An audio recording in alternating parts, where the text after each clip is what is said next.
Because it's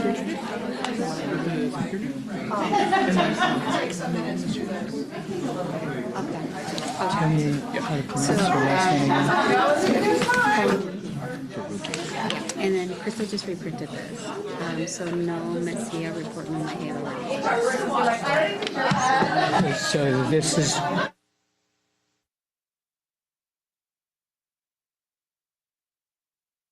Does that mix them up?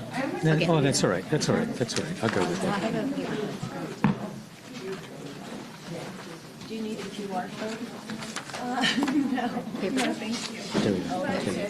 So 2 speakers. So she added a. I know. I like it. There's more in there.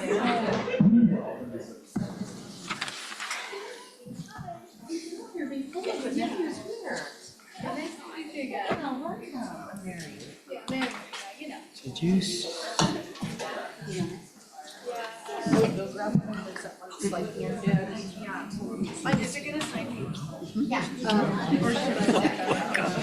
want me to write it phonetically? Yes, please.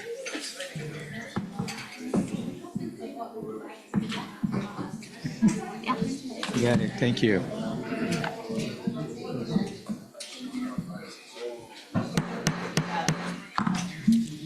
Good evening, everyone. It's 7:07 p.m.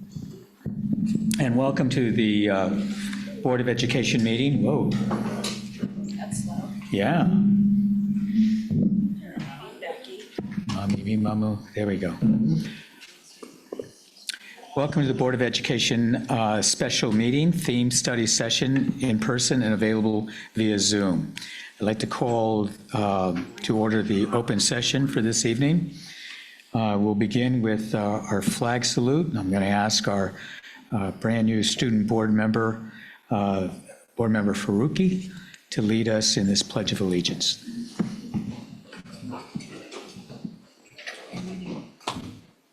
Begin. I pledge allegiance to the flag of the United States of America and to the republic for which it stands, one nation, under God, indivisible, for liberty and justice for all.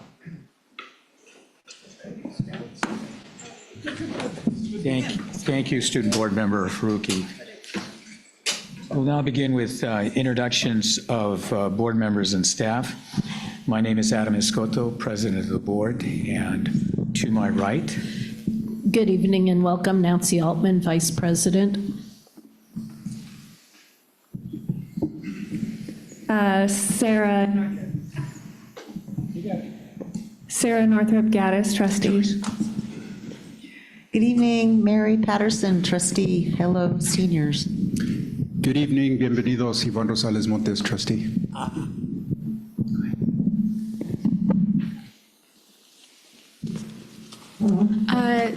Hello, student board member Mariam Faruqi. Good evening, welcome, thank you for joining us. John Horner, trustee. Good evening, welcome, Pamela Gardner, trustee. Good evening, Diana Jimenez, Assistant Superintendent of Educational Services. Good evening.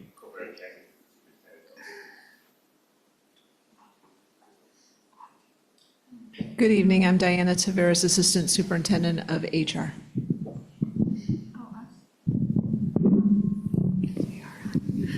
Jessie Swift, Director of Student Services and Enrollment.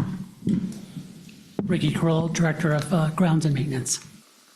Good evening, Carmen Garcia, Superintendent. I'd like to speak to our Spanish-speaking community. Miembros de la comunidad de habla hispana, tenemos traducción simultánea.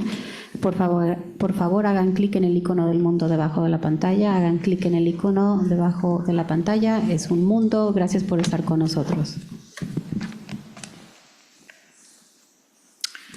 Thank you, everyone. We'll now move for the adoption of the agenda. Can I get a motion to approve tonight's agenda? I move to approve tonight's agenda. Thank you, Trustee Patterson. Can I get a second? Second. Thank you, Trustee Montes. All those in favor say aye. Aye. All those opposed? Excuse me. Our student board member has. First vote. Thank you very much. Now, we'll do that again. All those in favor say aye. Aye. All those opposed? Motion carries. E, closed session action report. There is nothing to report. And moving on to public comment. Members of the public may address the board on any topics not listed in the agenda. However, the board may not discuss issues raised that are not listed on the agenda. Topics not on the agenda that are brought to the board's attention may be investigated by the administration and a report made to the board publicly or privately at a future meeting. Comments by visitors shall not exceed 3 minutes. Our first speaker is Teresa Colbert. Welcome, Teresa.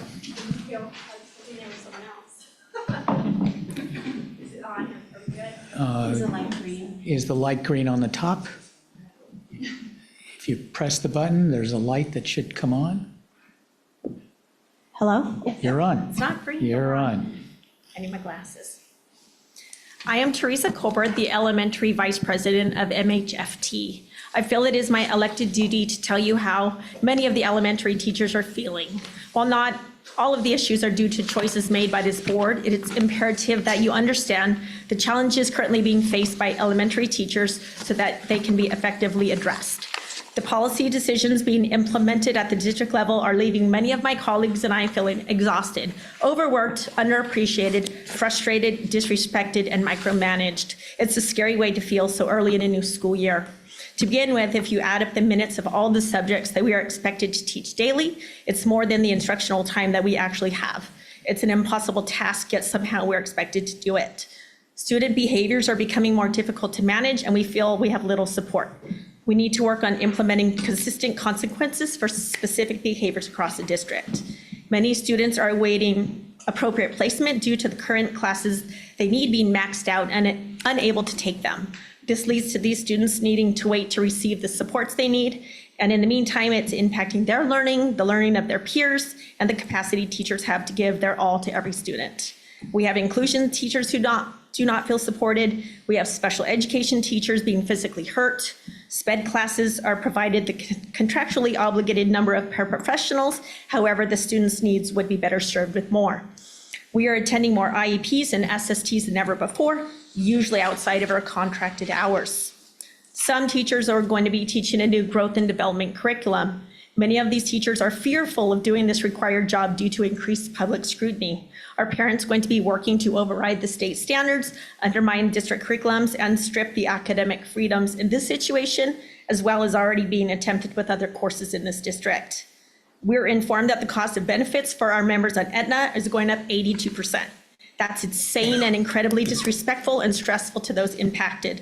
Some teachers will be paying double or more for their families and themselves out of their own pockets. Many primary teachers in grades K2 wholeheartedly do not want to use Literally, but once again, we're told we have to. We also have to continue on with iReady. Teachers have to spend precious time figuring out which students have met or not met their 30 minutes in math and reading. Is this really the best use of anyone's time? I hear we're going to learn more about Beyond SST on our October 4th Professional Development Day. Beyond SST simply cannot become the responsibility of the teacher. Teachers cannot have any additional work put on them. All of this craziness and frustration is going on, with budget cuts still looming in the forefront of our minds. We have teachers contemplating an early retirement because the job feels so hard. Teachers simply want to teach and take care of our students. We don't want busy work, extra paperwork, or every moment to be micromanaged. We're trying to continue to do the valuable work we were hired to do, but feel increasingly exhausted by directive after directive being handed down that seem impossible for us to meet. Please work with teachers and the district to truly see what's going on and to help take something off our plates. Thank you. Thank you very much. Our next speaker is Sonia Bennett.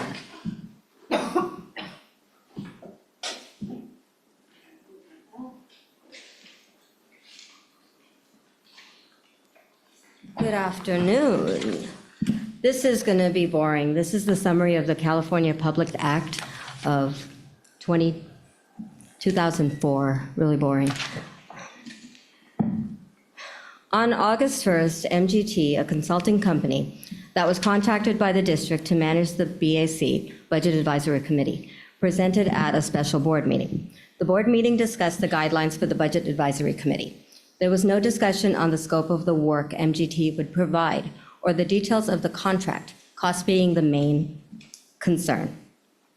On August 2nd, I, along with several community members and parents, received an email that we were selected to be on the BAC. I was delighted to be a part of the BAC and have dedicated the time and resources to fulfill this task. The BAC meets for 2 hours every other Thursday, give or take. The guidelines, goals, and schedules are clearly documented on the Morgan Hill Unified School District website and have been communicated to parents and Morgan Hill Unified School District staff, in my opinion. The BAC has met 3 times, August 8th, September 5th, and September 19th. The majority of these meetings are spent on reviewing slides that have been prepared by MGT Consulting. The BAC members have several questions and concerns that MGT took the action to report back. Note that questions and concerns presented in the initial BAC meeting are still not answered. The BAC members have met in small groups to brainstorm areas to focus on. However, there is more work to be done once the BAC receives district data.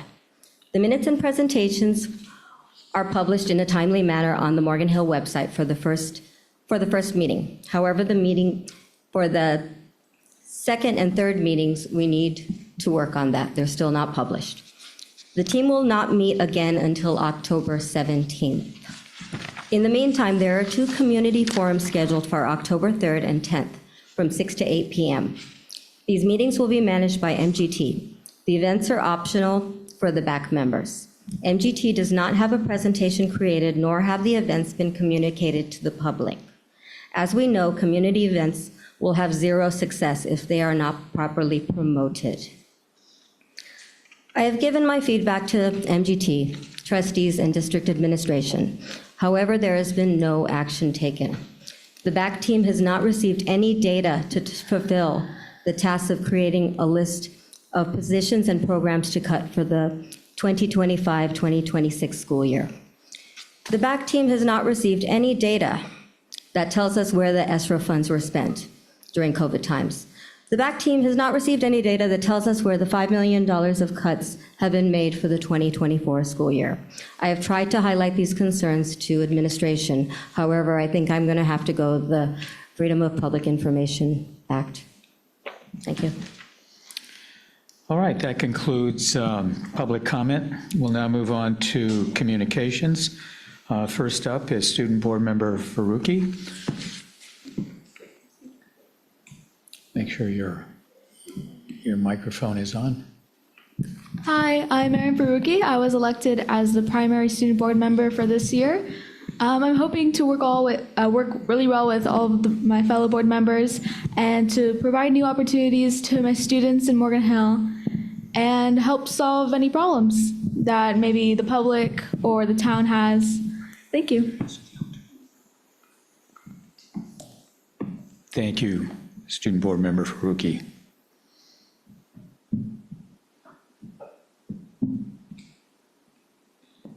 Also delighted to introduce our alternate student board member. Vicki, do you mind coming up to the podium? Yes. Can you introduce yourself to our board and tell us a little bit about you? Hi, I'm Vicki Lin Chong. I'm a senior at Sobrato High School. I'm really excited to work with my fellow board members and hopefully to create more opportunities for our students in the district. Thank you. Thank you, and welcome to both of you.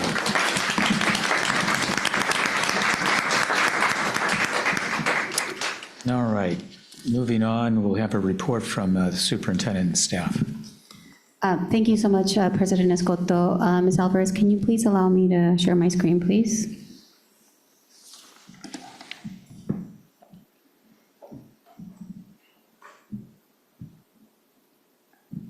Thank you so much. I have a very brief presentation, very similar to what I typically do. Provide an update since our last board meeting. And so officially welcome Miriam and Vicki. We met and we will continue to meet on an ongoing basis for agenda prep. So welcome officially. We have blasted this information out via all of our social media channels. So Miriam Faruqi is a senior at Live Oak. Their background, they're being incredibly modest. Their background is most impressive. And they both want to go to a four-year university, and they have a very clear path to accomplish that. And Vicky is also a 12th grader at An Sobrado High School, so welcome, Vicky. We also participated in the Sobrado Awards ceremony. Delighted to have shook over 600 hands. And so these are existing 12th, 11th, and 10th graders, and this is based on their second semester from the previous year. Our freshmen will be receiving their awards next semester for this semester. So congratulations to all of our students. I've shared with the board and our community, this is the beginning of my 4th year in our school district, and since day one, I reached out to San Jose State University to establish a formal partnership with San Jose State University, and why not provide a BA while the students are in high school. And so happy to report that this is President Teniente. She's the president of San Jose State. She has a brand new vice president who oversees these sort of partnerships. And so we'll be following up with him and look forward to presenting our progress on this end shortly. And also, you know, I'm out in the community. I'm very visible in the community. I was at a Fiestas Patrias Hispanic Heritage Celebration in Gilroy, and lo and behold, we had our very own Live Oak and Sobrado students. They have a band. Some of you saw them when we had the inaugural Morgan Hill Unified School District Foundation kickoff. They came out and they sang, and so they were, again, most impressive. Our students are so talented. Also, a partnership that is so exciting to share. Trustee Horner and Trustee Escoto, President Escoto, you're probably going to talk about this in your board update, but I'll just provide a broad overview. Frank Leal and Mohai reached out to us, and they want to have this very upscale, very impressive Grilling for Growth event, and they want to donate all of the proceeds to us, 100% of the proceeds, and they are anticipating about $100,000, and the money will go directly to support the hospitality pathway at Live Oak High School. And this is just the beginning of a very blossoming relationship. Also, you all know that September is Attendance Awareness Month. I think we have some minions in the room. Wave your arm if you're Cheryl. Nice. And then stand up if you're a minion. Thank you, minions. Thank you. And so our theme for this year is a million reasons to come to school. And so we've been holding some weekly competitions, very friendly, but most aggressive, right? I mean, the sites are really in. And so Los Paseos won, week 1, El Toro.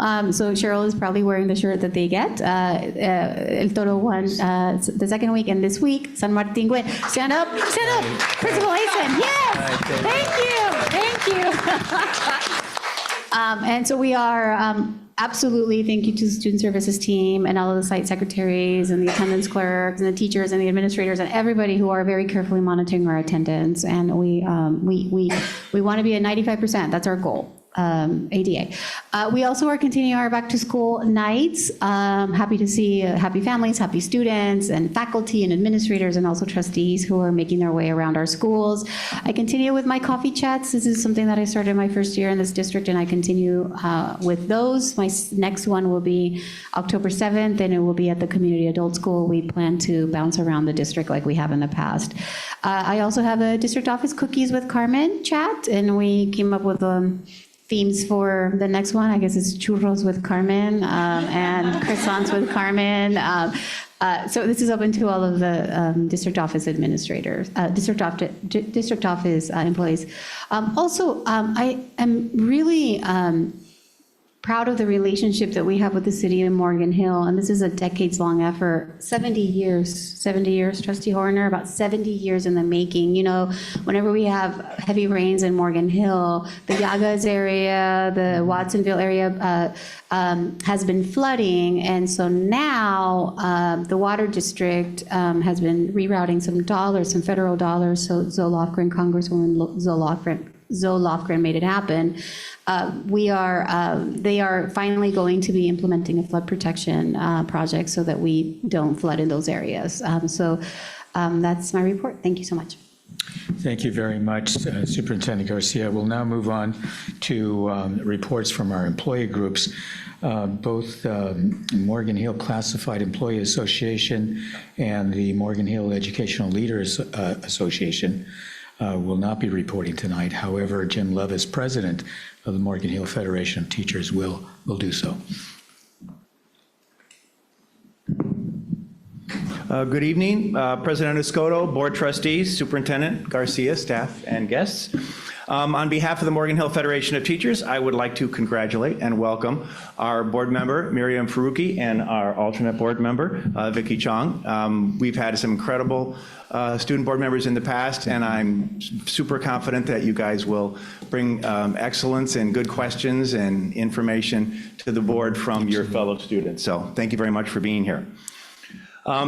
The MHFT Executive Council, we had our first meeting on Thursday, September 12th, and it was really, really nice to welcome all the new and returning site representatives and alternates. And during that meeting, it was decided that during the MHFT time at the mic, we will be focusing this year on topics of educational importance. We look forward to hearing from the MHFT members about our first topic at the next board meeting. And that is all I have for this evening, so thank you. Thank you very much. All right, now we'll have reports from board members. Who would like to go first? I'm looking to the left, looking to the right. Trustee Horner.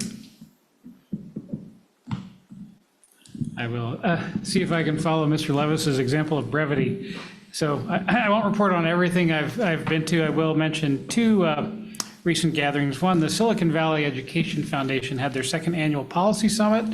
This is my first time attending that. It was last Friday, I guess. And so I have two areas of work. One, their board is made up primarily of big companies in Silicon Valley, beyond some of the big tech companies, HP, Intel, Amazon, the 49ers, Alphabet/Google, so forth and so on. So that's sort of the folks that are directly involved in the organization, and their day-to-day work is enhancing STEM education in local schools and seeking district partnerships.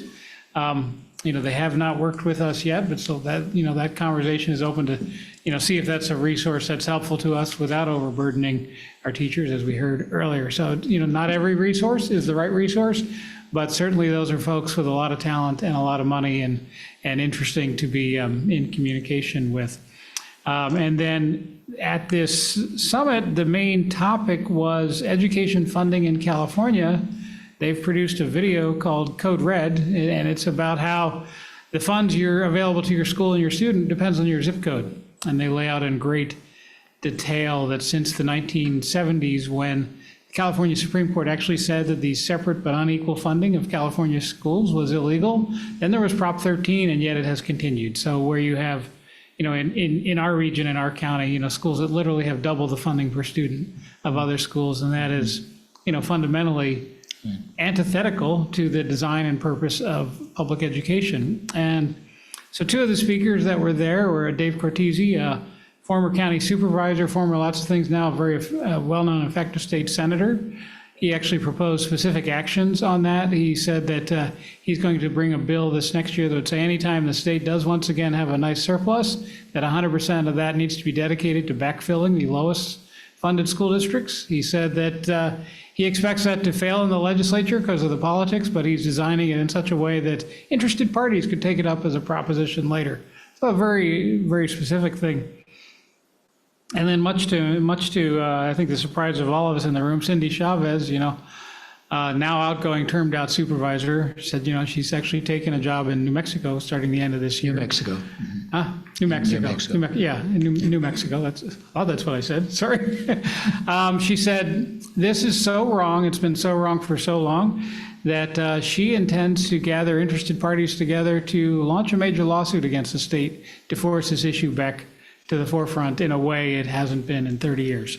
So that was, I've been to a lot of conferences, a lot of gatherings. I've never seen somebody with, Cindy's level of kind of stature, in politics, stand up and say something like that. And she said, I know this is a fight that I won't be complete on my way out of town, but I'm going to get it started. And so that was quite remarkable in my opinion. It's a fight worth having. It's certainly something our district and 85% of the school children in California, suffer under this.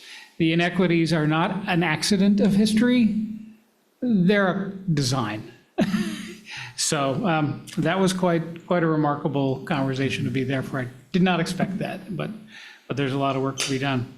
And on a much lighter but still enjoyable, interesting note, the Santa Clara County School Board Association recently had a Saturday breakfast for interested trustees to network and just do peer-to-peer learning. 21 people showed up, which is a lot for that kind of a gathering on a Saturday morning, and the conversations were varied and deep and rich, and I just find there's so much to learn from one another in the work we do. There aren't a lot of places to go for things beyond the basics. So I'd recommend, lunch and learns, the breakfast, when you'll see these in your emails, but when you can, I highly recommend participating. I always find it really valuable. And I'll end there. I'm not as short as Mr. Levis, but I did the best I could. Thank you, Trustee Horner. Anyone else?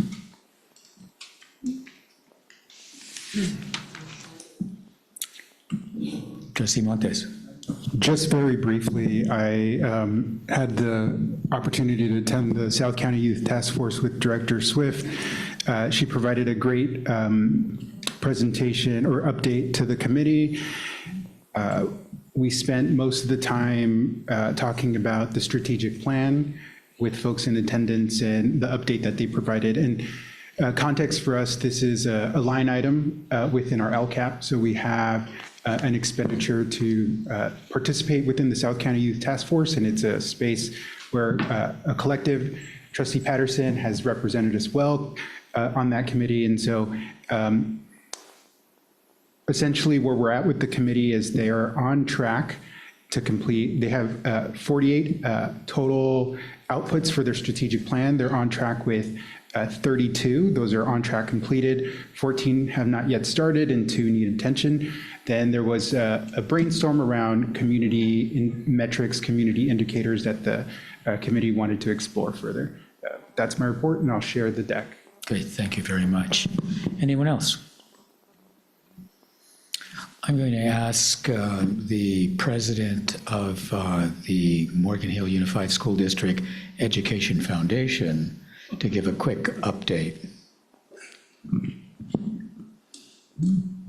I was trying to be short. Okay. Yeah, so the Morgan Hill Education Foundation, and actually our board president, Scotto, could report on this as well, but we're nearly complete the process of reviewing the grant applications for the first $25,000 that to be distributed. We hope to complete that process yet this month. We have one more meeting scheduled. Of course, there were far more outstanding requests than there are funds for. So it's fortunately a group of 5 community members that are not the board, did the preliminary review and will be bringing to us for review and approval here in a few days.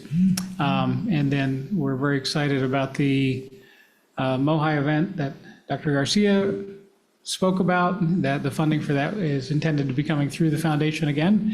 And we'll be working out an MOU with MOHI on exactly what that means. So it's important to write down on paper who exactly expects what, because otherwise it's better to discuss the money before it's in the bank than after. And that we are also discussing in that group a larger fundraiser in the spring, possibly April, to do some more outreach and continue bringing in community resources to further fund enrichment for our kids, because we need the means of support by all means possible. And excited that in this first year off the ground, it's some significant funds are coming in to do things that are good for students, which is kind of the whole point. Does that meet your request, sir? That's it. Okay, thank you. That's it. Thank you very much, Trustee Horner. All right, moving on. Colleagues, upcoming events are attached to your agenda for your review. Moving on to H, general business. And these are public session items for board discussion. Number one, approval of public employee appointment.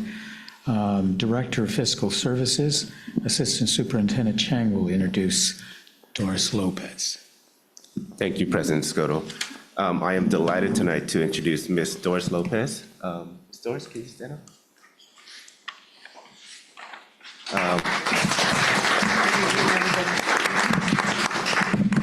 So a little bit about Doris. She brings over 25 years of experience in school district fiscal management, specializing in general ledger accounting, payroll, and retirement administration, having worked at the Santa Clara County Office of Education for 19 years and in the Alum Rocks Union Elementary School since 2017.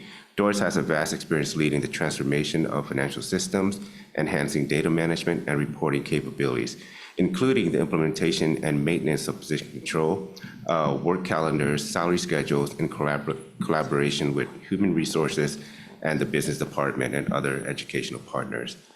She is collaborative and results-oriented leader who focuses on building strong teams that can navigate a complexity of school district finance.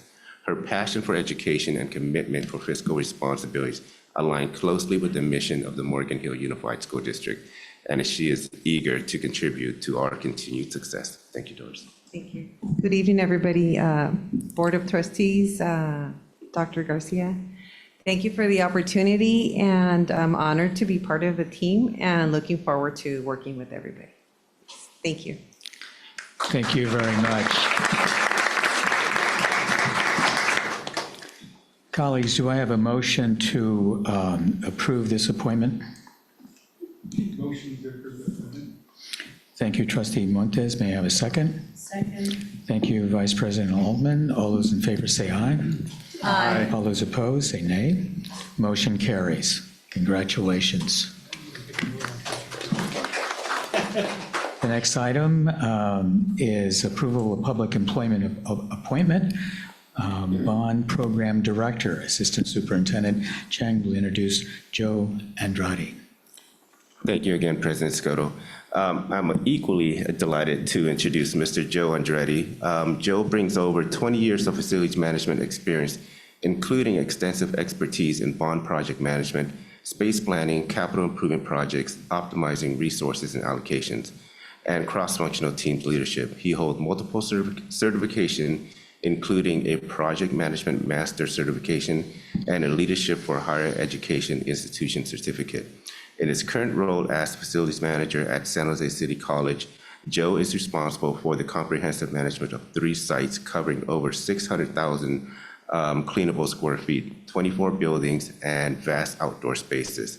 And his approach includes focusing on strategic, long-term planning while ensuring the efficiency operations of day-to-day tasks while maintaining excellent communication with a diverse group of educational partners. Joe is excited about the opportunity to bring his skills to Morgan Hill, where he is confident that his expertise and background will enable him to contribute effectively to the success of our bond programs and facility improvement initiatives. Thank you. Thank you. Good evening, Board. Dr. Garcia, thank you for allowing me to be here tonight. I'm very excited. Looking forward to the opportunities, and I'm sure this is probably one of many meetings that I'll be attending.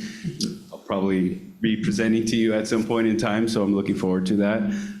Just really excited to be here and to be able to work in the community that I live in, so thank you.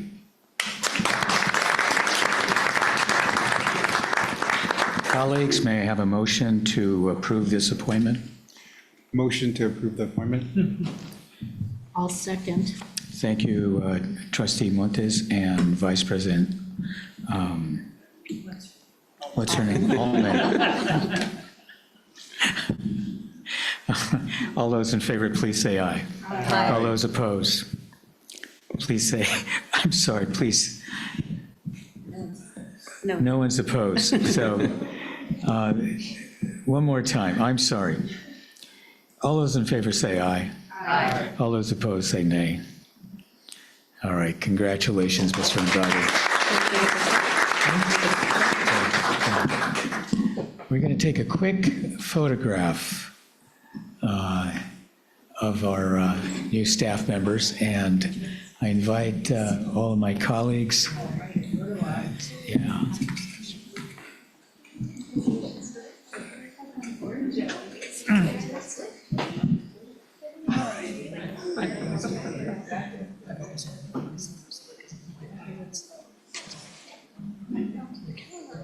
Vicky, Miriam, right here in the middle, front center. You should be.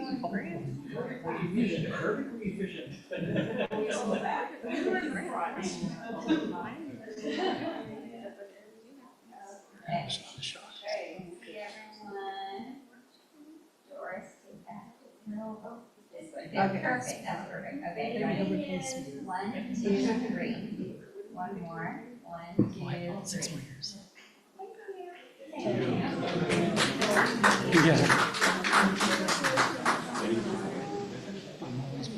Just in case.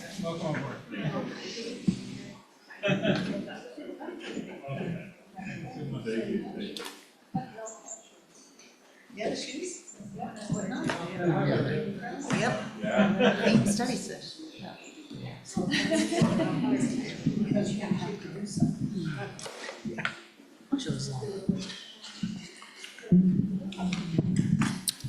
All right, thank you. Thank you so much for that. Next item is appoint trustee Northrop Gaddis to committee assignments. Trustee Northrop, am I pronouncing that correctly? All right. Northrop Gaddis will join the Personnel Commission and the Board Policy Subcommittee. I'll entertain a motion to make this appointment. I so move. Thank you, Vice President Altman. A second? Before I second, I was just wondering, trustee Northrop Gaddis wanted to say anything. And did you choose these assignments? They were Terry's. They were Terry's assignments. So no, you did not choose them.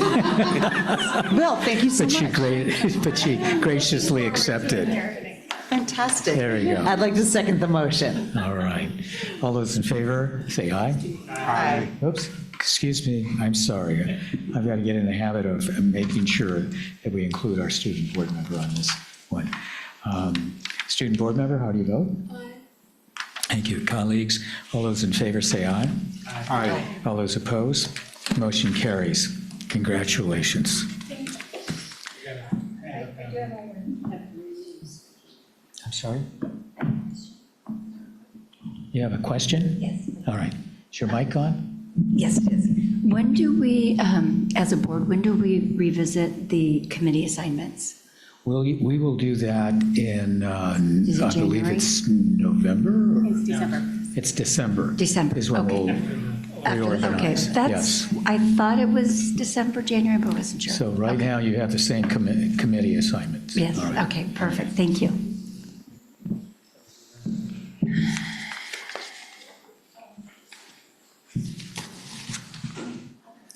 All right. The next item is Thriving Together, our district's climate and cultural and safety initiatives. The district team will lead us in a conversation on our district efforts to create a safe, inclusive, and supportive environment where all students can thrive academically, socially, emotionally. I'd like to introduce Assistant Superintendent Dr. Jimenez. Thank you, President Escoto. Tonight, it's my pleasure, trustees, to introduce tonight's study session related to our efforts to create and sustain a positive climate and culture. I have the pleasure of introducing the team that will be presenting tonight. So we have Director Jesse Swift, wave, Jack Snyder, our Student Services Supervisor, Principal Asen from San Martin Gwen, our Wellness Counselor Sara Andrade, our Director of Grounds Maintenance Ricky Carrillo, and Captain Mario Ramirez from the Morgan Hill PD. Thank you, team, and I'll turn it over to you, Jesse. Good evening, everyone. See, I bring awesomeness, right? I know, stacked house, nice. And they even come dressed to the nines, nice. See, I make you smile, and we do attendance and minions. Jack said she wouldn't come dressed as a minion tonight because it was like a little over the top, but I really tried. The costume's upstairs. It is upstairs. It is upstairs. But she said she would if I did, and I was like, ooh. So we're here today just like this. Sorry, guys. But I do want to give a shout out for attendance. I know it's not part of this, but the school sites have been amazing. It only took us 7 years to get them all on board, but we're here and they're on it. Like, you should see it. Like, they like call us and they're like, what's the next challenge? What is it? What are we going to do? I want the points. Who's going to get the next challenge?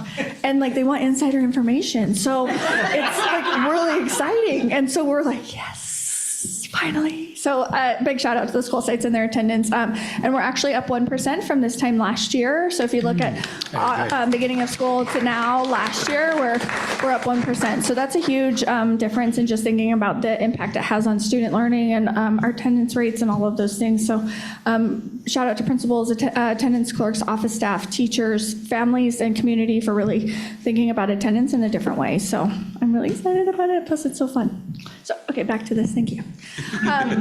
So when we think about climate and culture, a lot of things come to our mind, and we really are trying to, I get to drive? Oh, I gotta do two main things at once. Jack, I'm just kidding. See, some of you laughed because you know me. No, I can do it. I was just kidding. We really think about a variety of different things that impact our schools and students' experiences as they come through our system from TK all the way through 12th. And in student services, we really like to, and I've said it many times at this podium, we really like to think we're the heart of students. So what is that climate? What is that culture? What is that experience? How students are feeling and living through that experience in school. And so today I hope I am able to answer some questions. I'm able to present the amazing work that our different team members are doing, our school sites are doing, and do some justice to the amazing things that are happening at schools. So I guess I can't drive. Oh, there we go.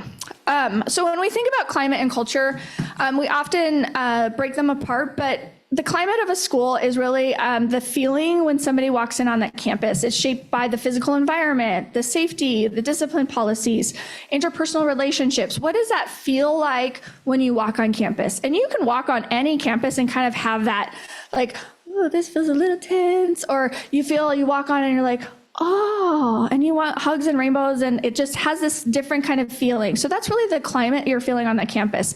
And that starts at leadership. It's built by students. It's built by teachers.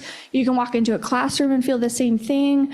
And then the culture side of it is this shared understanding of beliefs and values and behaviors, the characteristics of that community. So we have a principal here, and if you walk on San Martin Gwen, they have those kindness rocks that are all around, and they have this understanding that we're this community of kindness, and we build on these values, and we have this mission of understanding each other, and we want to build on that. And so when you put those together and you look at a school's climate and you look at their culture, it really builds the experience for a student and a family that comes on that campus. And so in order to have that positive school campus, we want to have the student learning, and we want it to be safe. We want it to be supportive. We want it to be engaging.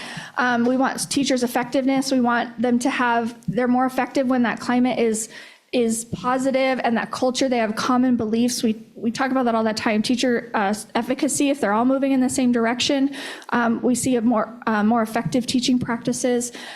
School success, it all rolls in together, right? When we see happy students, we see better learning, we see students wanting to come to school, student engagement goes up. And so that climate and culture is one of the most essential parts of student learning. If kids don't want to come to school, it's very hard to get them to want to be there and learning. We often say if kids don't like their teacher, it's really hard to get them to learn from that teacher, right? We want kids to like their teachers. We want kids to like coming to school. We want them to like the campuses that they go to. So how do we do that? Right? How do we create campuses and relationships and build on that so kids want to come to school? We don't get to just give them candy. We could ask Director Jochner. We don't get to give them tons of candy, anything like that anymore. So now we got to do it different ways. And we have amazing teachers and amazing support staff that do that every day. So I want you to take a minute. Okay, I'm trying this out. Okay, we're making this interactive, and I'm doing some technology stuff. So we're going to try it out. So if you could take a minute, you can take your phone And if you go to menti.com and you type in this code, it asks you a question. If you're at home, you can do this too. If you're online, you can do this too. What does it mean? What does positive school culture and climate mean to you? If you go to menti.com and it'll ask you for code, and that's the code, it's 14634-782. What does positive school culture mean to you? Please, someone tell me something pops up right. Okay, good stuff. Stuff starts popping up. Okay, good. Yay, yay, technology. Okay, I'm gonna go to the next slide because it'll start populating this stuff so we can all see it. Hopefully everyone got it. If they didn't, we'll come back, maybe.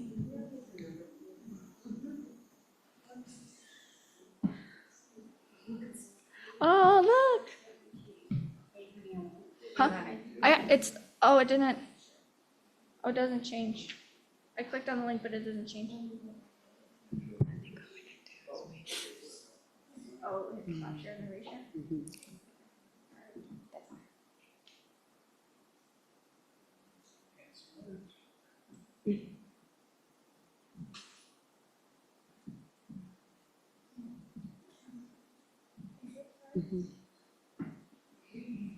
Oh, look, all the words are coming up that you guys put in. Welcoming, community, joy, acceptance, high level of learning. I love when technology works together. That's so awesome. Right? We see more in these words coming together. Belonging and community, belonging is popping up. And so the bigger the word is, the more often somebody put that word in. So it's a word cloud that, the more the word comes in, so people can put in different things. So physical safety, supported, friendships, safe and clean. Let me give it one more. No, we got loved. Oh, I love that one. Loved. Calm, food. I like food too. Enjoyable. Natural beauty. Oh, Director Korea, there's a lot of things on there. We got some ideas. So this is, when we think about positive school culture and what that means to you, a lot of these words are similar. So we did this with, I've done this with my care team. I've done it in different spaces. And a lot of these same ideas come along with belonging and feeling welcome and supported and this understanding of safety. And so, I don't know how to go backwards. I don't want to push your buttons. I don't have a Mac.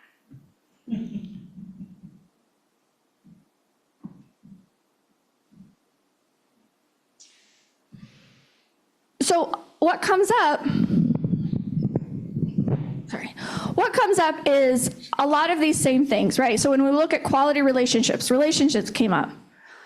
We all said that's a one bucket when we think about climate and culture. School safety, that came up. Positive behavior interventions and supports. Wasn't quite in those same words, but looking at fostering respect and safe school culture. Restorative practices, promoting healing and understanding. Wellness and mental health, supporting positive balanced lifestyles. Student success. Effective teaching practices. You guys would think I'm psychic because I had this slide on there before you all even put all your answers in. So it's astonishing for me to say that when we put this up to a variety of different folks, the commonalities around what does positive school culture mean to you come out the same, right? We want to have quality relationships between students and staff, in our parents and our students and parents and our teachers. We want to have school safety. We want to have effective systems that support students. We want positive mental health. So these are the buckets that create an amazing positive school culture. I don't like sitting at the mic, but I guess I will. So when we think about the multi-tiered systems of support, we've talked a lot about the academic instruction. We've been up here, we've done a lot of presentations on where we are in our academics and how we're supporting them. MTSS has the other side as well, right? We support the same version and the same idea around tiered supports for behaviors and mental health, and we look at it in a similar way. We look at the different tiers. So in the same, can I walk up to that? You guys don't mind if I walk up this way? Okay, good. I'm gonna be Vanna. And I'm walking a little weird because I hurt my back. So when we think about Tier 1 supports, this is for all of our students. All of our students have access to those Tier 1 supports. Every student, we're building a foundation, everyone has access to those Tier 1s. This is 80-90% of our students, all students have access. So when we think about this is our prevention, work, these are activities we're doing on our school sites, this is our a million reasons to come to school, attend dance, right? Those are the things that we're doing to build that positive school culture. When we think about academics, that's that first grade instruction, right? What's happening in the classroom, that first grade instruction. So we have commonalities. What's happening in the classroom to support behaviors? We have routines. We have high fives at the door. We have, great ways of saying, hey, Johnny, that was really amazing. Thank you for saying thank you. Right? We have those common Tier 1 foundational supports. Then as we move up, we have targeted supports. So this is when our students, they might just need a little extra help, right? They need a little extra support in behaviors, or maybe they're having they need a little extra support in mental health. That might be looking at support from our wellness team, or it might be looking at check-in, check-out. They just need a little extra love, a little extra hug. And then we continue to move up through that support system. And this is where we look at our top tier students. And this is our few, right? All, some, and few. This is when we start to look at maybe behavior plans. We start looking at IEPs. We start looking at 504s.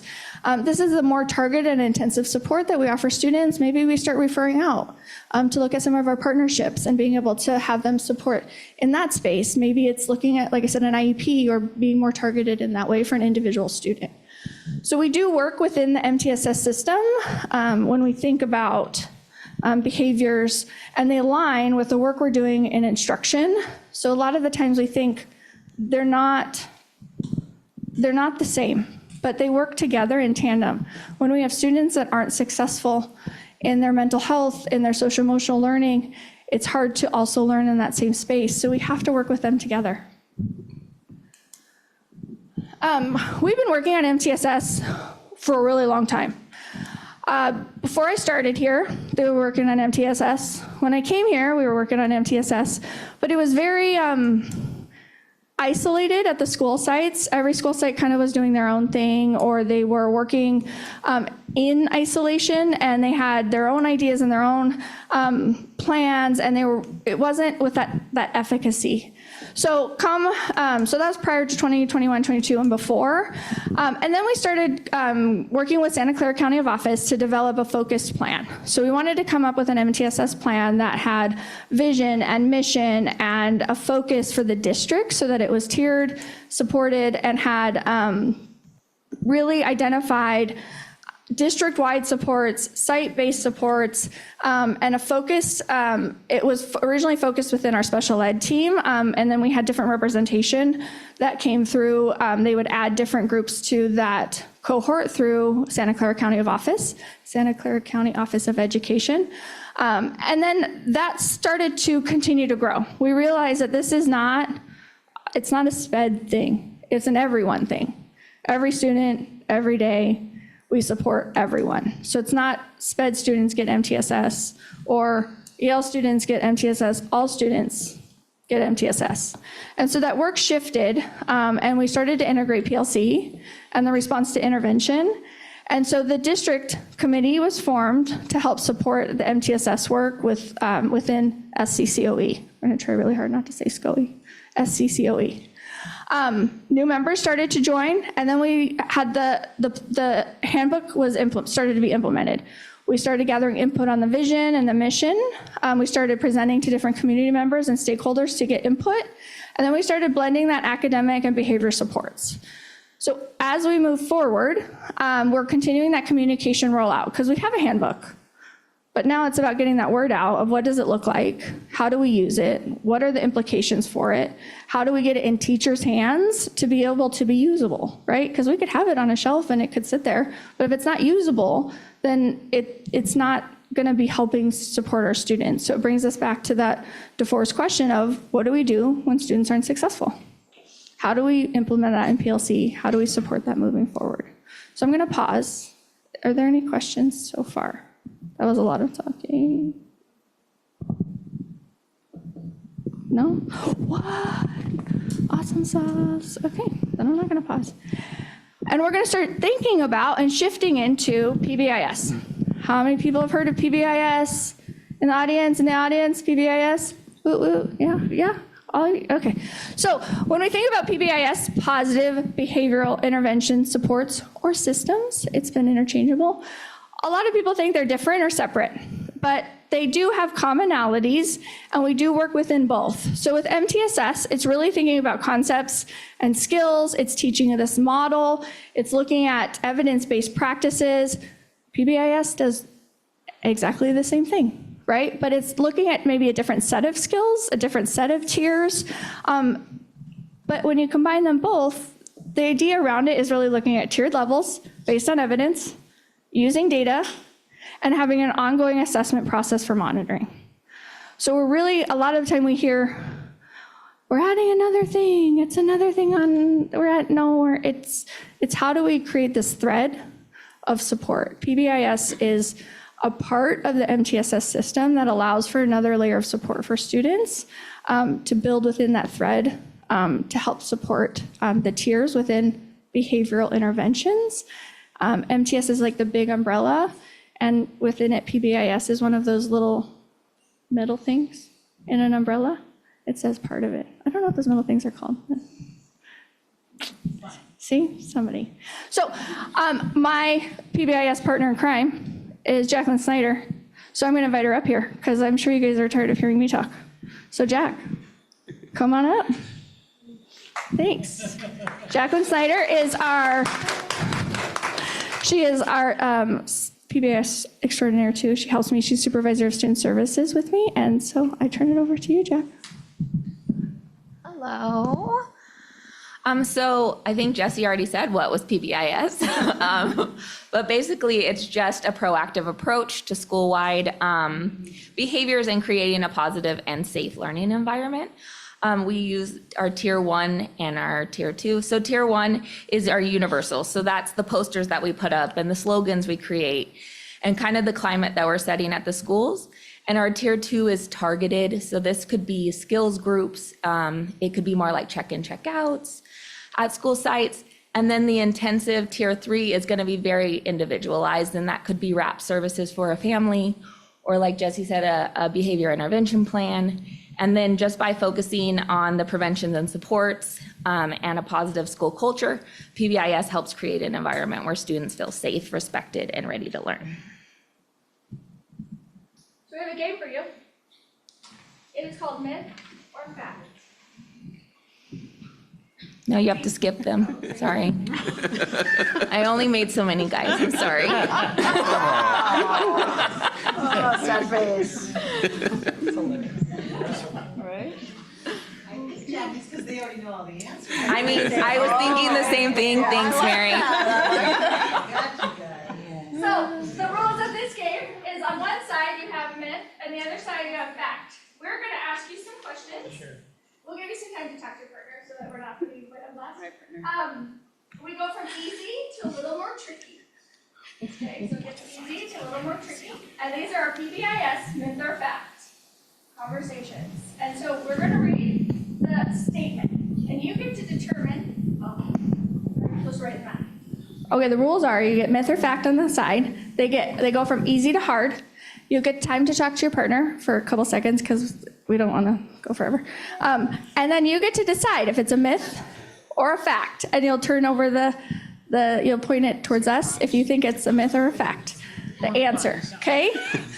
Yes. So we're supposed to guess whether it actually happened or not happened? If you think what I'm going to read is a myth, like if it's true or false. So if it's a myth, if you think what I'm about to read is false, then it's a myth. If you think what I read is a fact, then you'll turn it to be a fact. And it goes from easy to hard. Okay. So I'll read the first one as an example, and I'll tell you the answer so you'll know what to do. So for example, the first one, it says, PBIS is only about reducing negative behavior. This is a myth. So you would flip the myth towards me because it's a myth. PBIS is not just about reducing negative behaviors, it's about promoting positive behaviors. See why it's a myth? So we get it? Okay, so we understand? Okay, ready? All right, so myth or fact, PBIS is just a discipline program. Oh, you guys are good. Okay, so, correct. This is a myth. PBIS is a proactive approach to establishing the behavioral support and social cultural needs needed for all students to achieve, socially, emotionally, and academically. Okay, this is still in the easy level. PBIS requires schools to have a reward system in place to recognize positive behavior. Myth or fact? Oh, he's right. This is a myth. No, actually, he's wrong. I lied. It's a fact. A core element of PBIS is reinforcing positive behavior, and this often includes using a reward system to acknowledge and motivate students. It doesn't have to be like a prize. It could be positive rewards. It could be comments and statements. It could be like that. So it was a fact. He was wrong. I was just kidding. All right, now we're at moderate level. Okay, myth or fact, PBIS is for all students, not just those with behavior problems. Excellent. Smart group. Okay. Myth or fact, PBIS eliminates consequences for negative behavior. Eliminates. You guys are on a roll. I'm so proud of you. This is a myth because PBIS does not eliminate consequences, but it does focus on preventing negative behavior by teaching positive behavior. There are still appropriate and consistent consequences when rules are broken. All right, myth or fact, PBIS only works at elementary level schools. That's a myth. PBIS is adaptable to all grade levels. Okay, myth or fact, PBIS is just about changing student behavior, not staff behavior. See, we're getting a little harder, I think. Myth or fact, PBIS replaces traditional discipline models, so there's no need for detention or suspensions anymore. Yeah. That is a myth. PBIS supplements traditional discipline with proactive strategies to reduce the need for suspensions and detentions. Schools that implement PBIS see an immediate result in behavior improvement. Immediate. Schools that implement PBIS see an immediate result in behavior improvement. Yes, that is a myth. PBIS takes time to implement and see results. It's a long-term, data-driven process that requires consistency and commitment.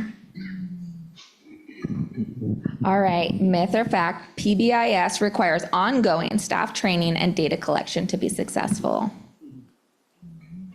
That is correct. That's a fact. Okay, we have 3 more, and this is the advanced round.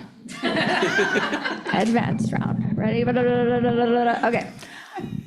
PBIS can reduce the need for Tier 2 and Tier 3 interventions by addressing issues at Tier 1 level. You guys are brilliant. Yes. This is a fact because PBIS does focus on strong foundation Tier 1 school-wide that can reduce the number of students needing more intensive interventions in Tier 2 and 3. You're like, not even in advance, but it was. All right, myth or fact, PBIS focuses more on individual student needs than on improving the overall school climate. Yeah, so PBIS focuses more on individual student needs than on improving the overall school climate. Good job. All right, that is a myth. That is a myth. PBIS emphasizes both individual interventions and creating and supporting the school climate for all students and staff. Okay, this is the last one. It's the hardest one. Let's see. Ready? Thinking caps. Okay. PBIS cannot address mental health needs, only behavioral ones. Yep, PBIS cannot address mental health needs, only behavioral ones. Abstain.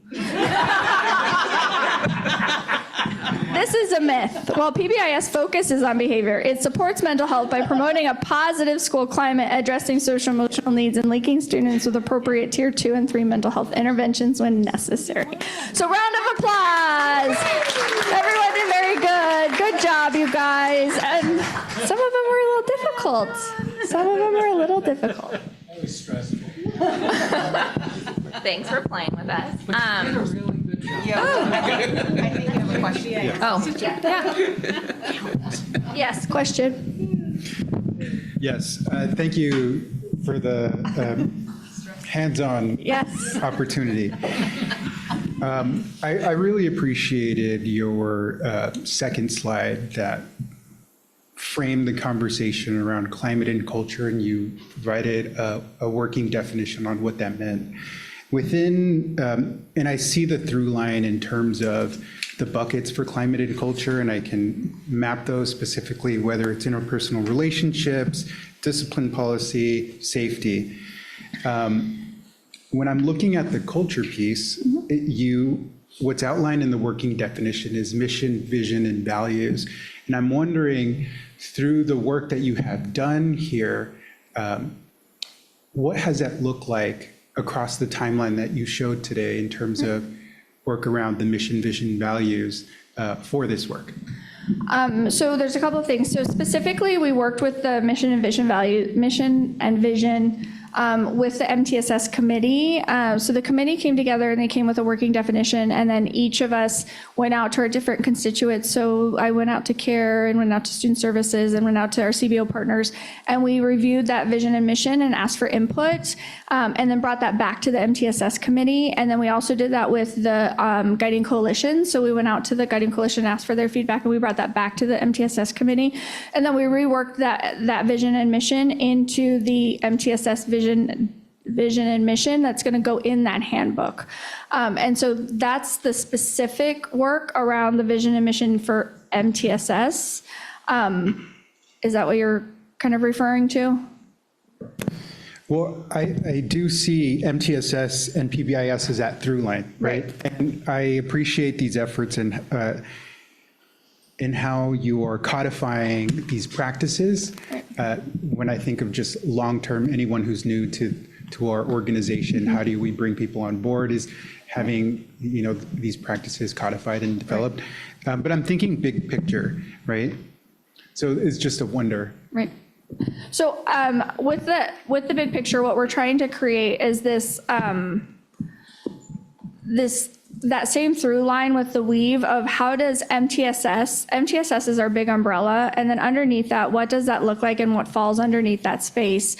So that's why when we shift our thoughts around PBIS, we're really trying to have that conversation of climate and culture. So a lot of our sites have PBIS teams, and so we've really had a conversation with our teams to shift that to climate and culture, because it's not just about PBIS, it's about those values, and it's about creating a system of expectations that are linked to your values that are then linked to the mission and vision of your school site. So a really great example is when we think about, well, let me back up. So when we were talking about your expectations in your classroom, and we were talking at the PD with our school sites, and there's a couple of slides that come up to this, but when we're talking about your expectations at your school site, if your expectation is respect, what is the value that aligns with your vision and mission and within the MTSS structure that respect is? So are you valuing that does that mean that you're going to be kind? Does that mean you're going to, does that mean you're going to be a good listener? What is the value behind that? So instead of just saying, we're going to be respectful, well, what does that look like, sound like, and feel like? What's the value behind that word in your site? Because it's much easier and much more profound when you have an action behind the expectation behind it. Because a lot of our school sites have those same ideas that we expect, we want you to be safe, kind, or safe, respectful, and they have a variety of different ones. But what does it look like, sound like, and feel like at your school? And that's your value, right? That's what we value. And so we were working with our school sites in our PD training as we kind of look at this line of reassessing our expectations to saying, what are your values at your school site? How does that align with our MTSS work? And creating a different perspective in our space. And Heather, who is our trainer, Heather Robbins, did a really amazing example, and I'll do it with you because I think it's a wonderful one. So if you look up to the ceiling, I can't do this both. So, okay, if you look up the ceiling and you put your finger up and you go clockwise. So you're going to go 12, 3, 6, 9, 12, 3, 6, 9. Keep doing that. But then I want you to bring it down to be right underneath your chin. Okay, just keep doing that. So now remember that. So now to go back up. So now you're going clockwise, right? 12, 3, 6, 9, 12, 3, 6, 9. Bring it back down all the way to under you. Are you still going clockwise? What are you doing? Counterclockwise. Did you change your direction? What'd you change? Your perspective. So when we think about expectations and values, they're very similar, but it's the perspective that we're looking at. Me too. So look up. So point up, point up. No, you have to point up to the ceiling. Yes. Okay, so point up, point up. Yeah, point up, point up, point up. Stay pointing up. Don't ever not point up. And go clockwise. And then just keep pointing up towards the ceiling and then bring it down to below you. Below your eye level. Below your eye level. And now look at the top of your finger. What direction? No. Well, now you're not even going. Now you're not even in a circle. We will practice later. She takes your word for it. Yeah, so the through line is, right, shifting our expectations and looking at our expectations to our values. And so that's really the work we're looking at with MTSS. I hope that answers a little bit of it. Okay. I know that's a really cool trick, huh? Okay, so back to the timeline. Yes, Jeff. So jumping into our timeline, I want to say pre-COVID, obviously all of our sites did have PBIS teams. They applied for recognition. They did, we had posters. We did all the things, which is awesome. And then after COVID, we didn't do as much of it. So starting the beginning of last year, Jesse and I worked with the schools on, utilizing their climate and culture team to do the PBIS work again and start that up. And so we had the teams do their tiered fidelity inventory, which is basically they score themselves and it shows their strengths and areas of growth and then create an action plan for the year. And then from August to February, we did professional development with a coach from SCCOE. And then school teams met and did some half-day trainings here, but we really wanted to focus on individualizing the coaching. So they did coaching per site because some sites were still going really strong from pre-COVID and some needed to regroup and they wanted to build new teams and make new posters and do all the things. And so because everybody was in different places, we had the coach do individualized training with them last year. From April to May, Jesse and I went to all the sites. We're both ACER certified to do the TFI walkthroughs. And so we did walkthroughs with all the sites, their admin, and then some of them had members of their PBIS team as well. And so we go through and we basically score them on different areas, visit classrooms, talk to staff, talk to students. And then we get together and go through, they provide evidence. It's a lot of work, and I want to thank all the schools that were put in that time to do that with us. But we did that, and then we agreed on some scores. Sometimes we had to vote because there were some different opinions, but basically they took that score and then they applied for recognition. And then August to September, we started this new year, and then school administrators participated in a PBIS values training with our new trainer, Heather Robinson. And we're working towards creating just a more robust climate and culture teams. All the sites did apply for state recognition at the end of last year, and they all were awarded what they applied for. So we want to congratulate all of our schools on that and just thank you for the hard work and dedication they all put in. So Barrett Elementary, Central High School, Live Oak High School, Paradise Valley Engineering Academy applied for bronze and they received bronze. And Silverado High School, El Toro Health and Science Academy, Jackson Academy of Math and Music, PA Walsh, STEAM Academy, San Martin Gwin Environmental Science and Dual Language Academy applied for silver and they all received that recognition. Lewis Britton Middle School, Los Paseos Elementary School and Martin Murphy Middle School applied for gold and got that recognition. And then Nordstrom Elementary applied for platinum and received that recognition. So I just want to tell you guys, thank you, and we're proud of you.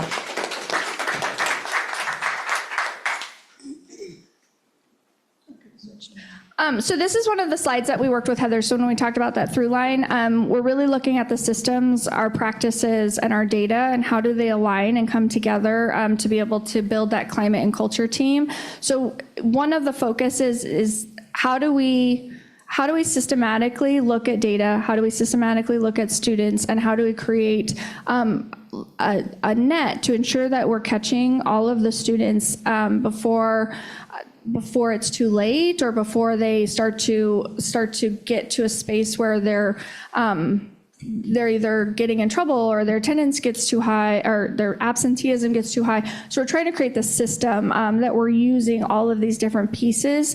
And the team is meeting to discuss students. And so instead of it falling on any one person, it doesn't fall on the admin to do it, doesn't fall on the attendance clerks to do it, it doesn't fall on wellness to do it, it's a collective understanding and a collective group to talk about students, to talk about data, and to talk about the interventions and supports. So that's where our PBIS work is, our climate and culture work is happening, and those are the teams where we're looking at building and strategically creating. And so we're really having a conversation about who needs to be at this table and what are we looking at.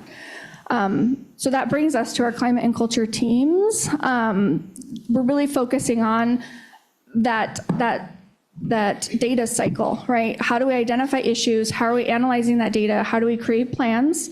How are we implementing those plans? And then how are we reflecting on what we did and what worked and what didn't work? And then starting that cycle over, both at the minute level of student individuals, and then also at the collective school level, even grade level, school level. And then we look at it as a district level at the same issues. So for example, if we're seeing a lot of issues around or concerns around conflict, what are we doing to help provide support and training around conflict resolution for our school sites? Do we need to bring in restorative justice? So what does that look like? We analyze the data, we come up with a plan, we provide implementation, we reflect on if it worked, it didn't, and then we start that cycle all over again.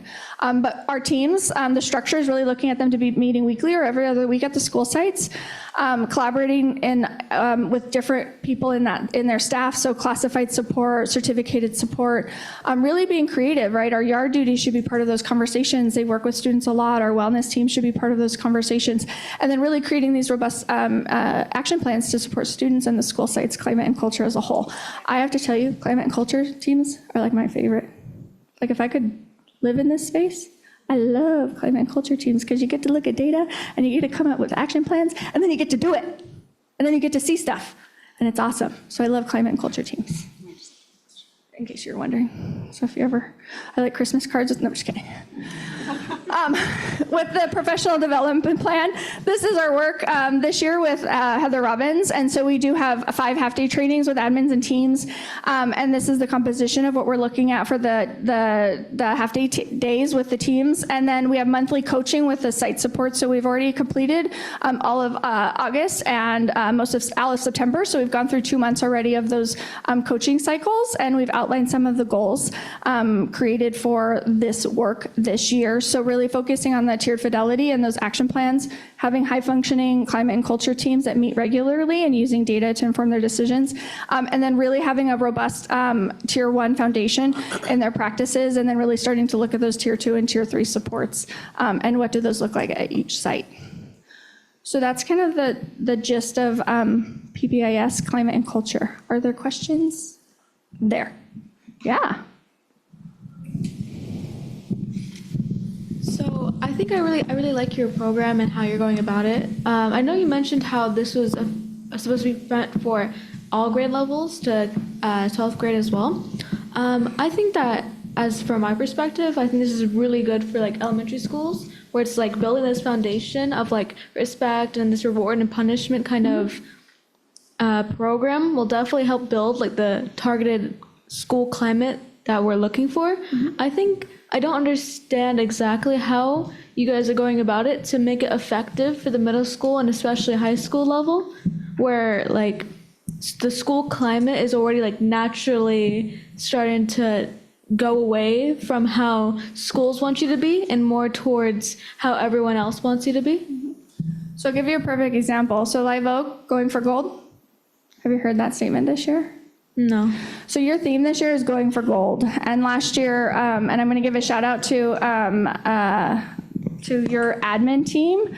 We were just looking at some of their data today. Last year, they had 130 incidences of disruption defiance, which is an education code, to date. So from the beginning of school to now, they had 130 incidences. This year to date, they have 11. And so their theme is going for gold. And so what they're focusing on is working with students on an approach of saying, how do we go for gold? How do we create a climate that gives students an opportunity to think about, how do you go for gold in your life? What does that look like? And how does it pertain to you? Does that mean going for gold means going to a four-year college? Does it mean going for gold, getting a job at your dream job in the tech industry? Or does that mean going to finish a CTE pathway? Does that mean getting to school every single day and that's your gold?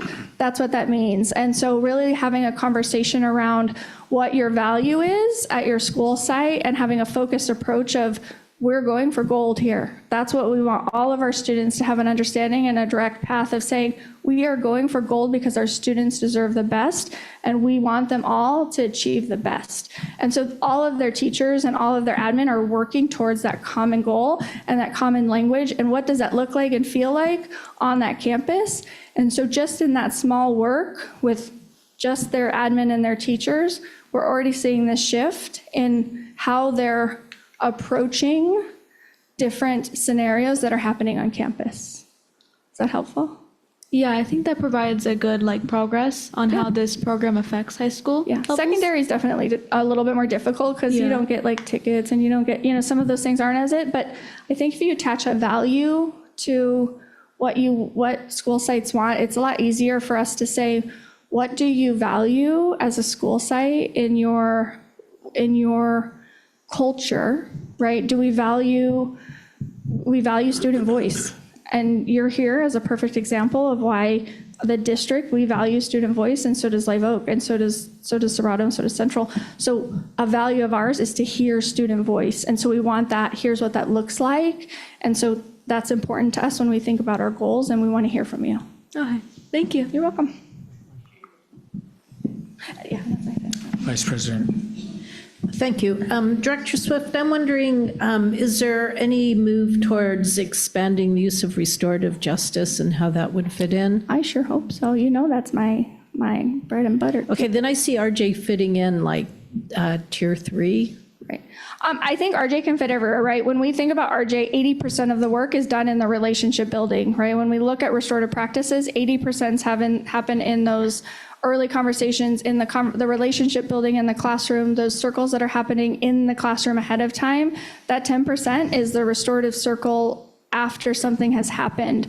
And so how do we build those positive relations? How do we create opportunity for training and work with our teachers around restorative practices? So I know that has been a conversation for a while, and it's been around how do we train our teachers? What does that look like? How do we support them? So it's not an added thing, but an integrated support for them. Yeah. And the one other thing, just to make sure that others, I did it really wrong. On slide 8, which is the Venn diagram. Yeah. It says implicit teaching. Don't you mean explicit teaching? Be very explicit what you want. We did videos. Yes, so explicit, yes. Just if you're going to use this slide again. Great, thank you. Any other questions or thoughts? Great. Continue. Okay, thank you, Jack. Round of applause also for the PBIS recognition awardees, please. Thank you. So the next section of things that we would like to talk about is our Wellness Center. And so I have another esteemed colleague that I'm going to bring up, Sarah Andrade. She is our wellness counselor at Britain. She originally started actually on my care team, and then they stole her. Yeah, she started on my care team back in the day. And then she said wellness is my jam, and it is her jam. So she is amazing with students and with the site, and so I'm privileged to be able to have her standing with me and the wellness teams and the counselors on our sites. So we have come together in wellness and the work, and together the Wellness Center and vision and mission was developed with the team. I am new to bringing this wellness group into the fold of student services, and so we're working together on looking at our supports supports and how we integrate that continuum of care. But I'm going to let you talk a little bit about wellness, just in general, about how like you guys kind of have come together in wellness over a little bit of time, if that's okay. Yeah. Okay. Hello. So this is our 4th year in wellness, and we are all very happy to still be servicing our students and to be working with all of you guys. So as you know, well, as some of you know, we started wellness with 4 wellness counselors in our secondary sites, and then quickly realized the need was very, very high among all of our students. So we expanded to our elementary sites, and now we have our 9 wellness counselors. Our mission really is to meet every single student wherever they're at, tier 1, 2, and 3.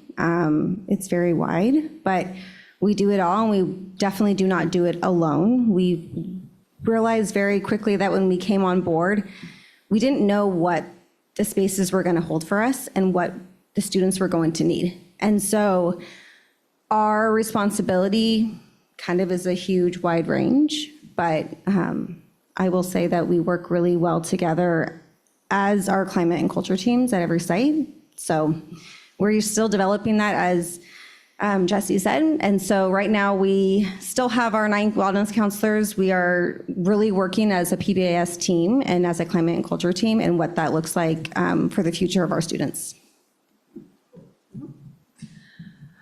So say I just bring this back forward to really look at what she said when we think about the tiers, interventions and prevention, early intervention, targeted and intensive supports.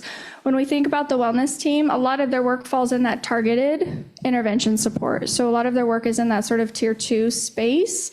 As we continue to build the program and looking at that continuum of care, we're really trying to identify what does that look like? What is that need? How do we support students in that space?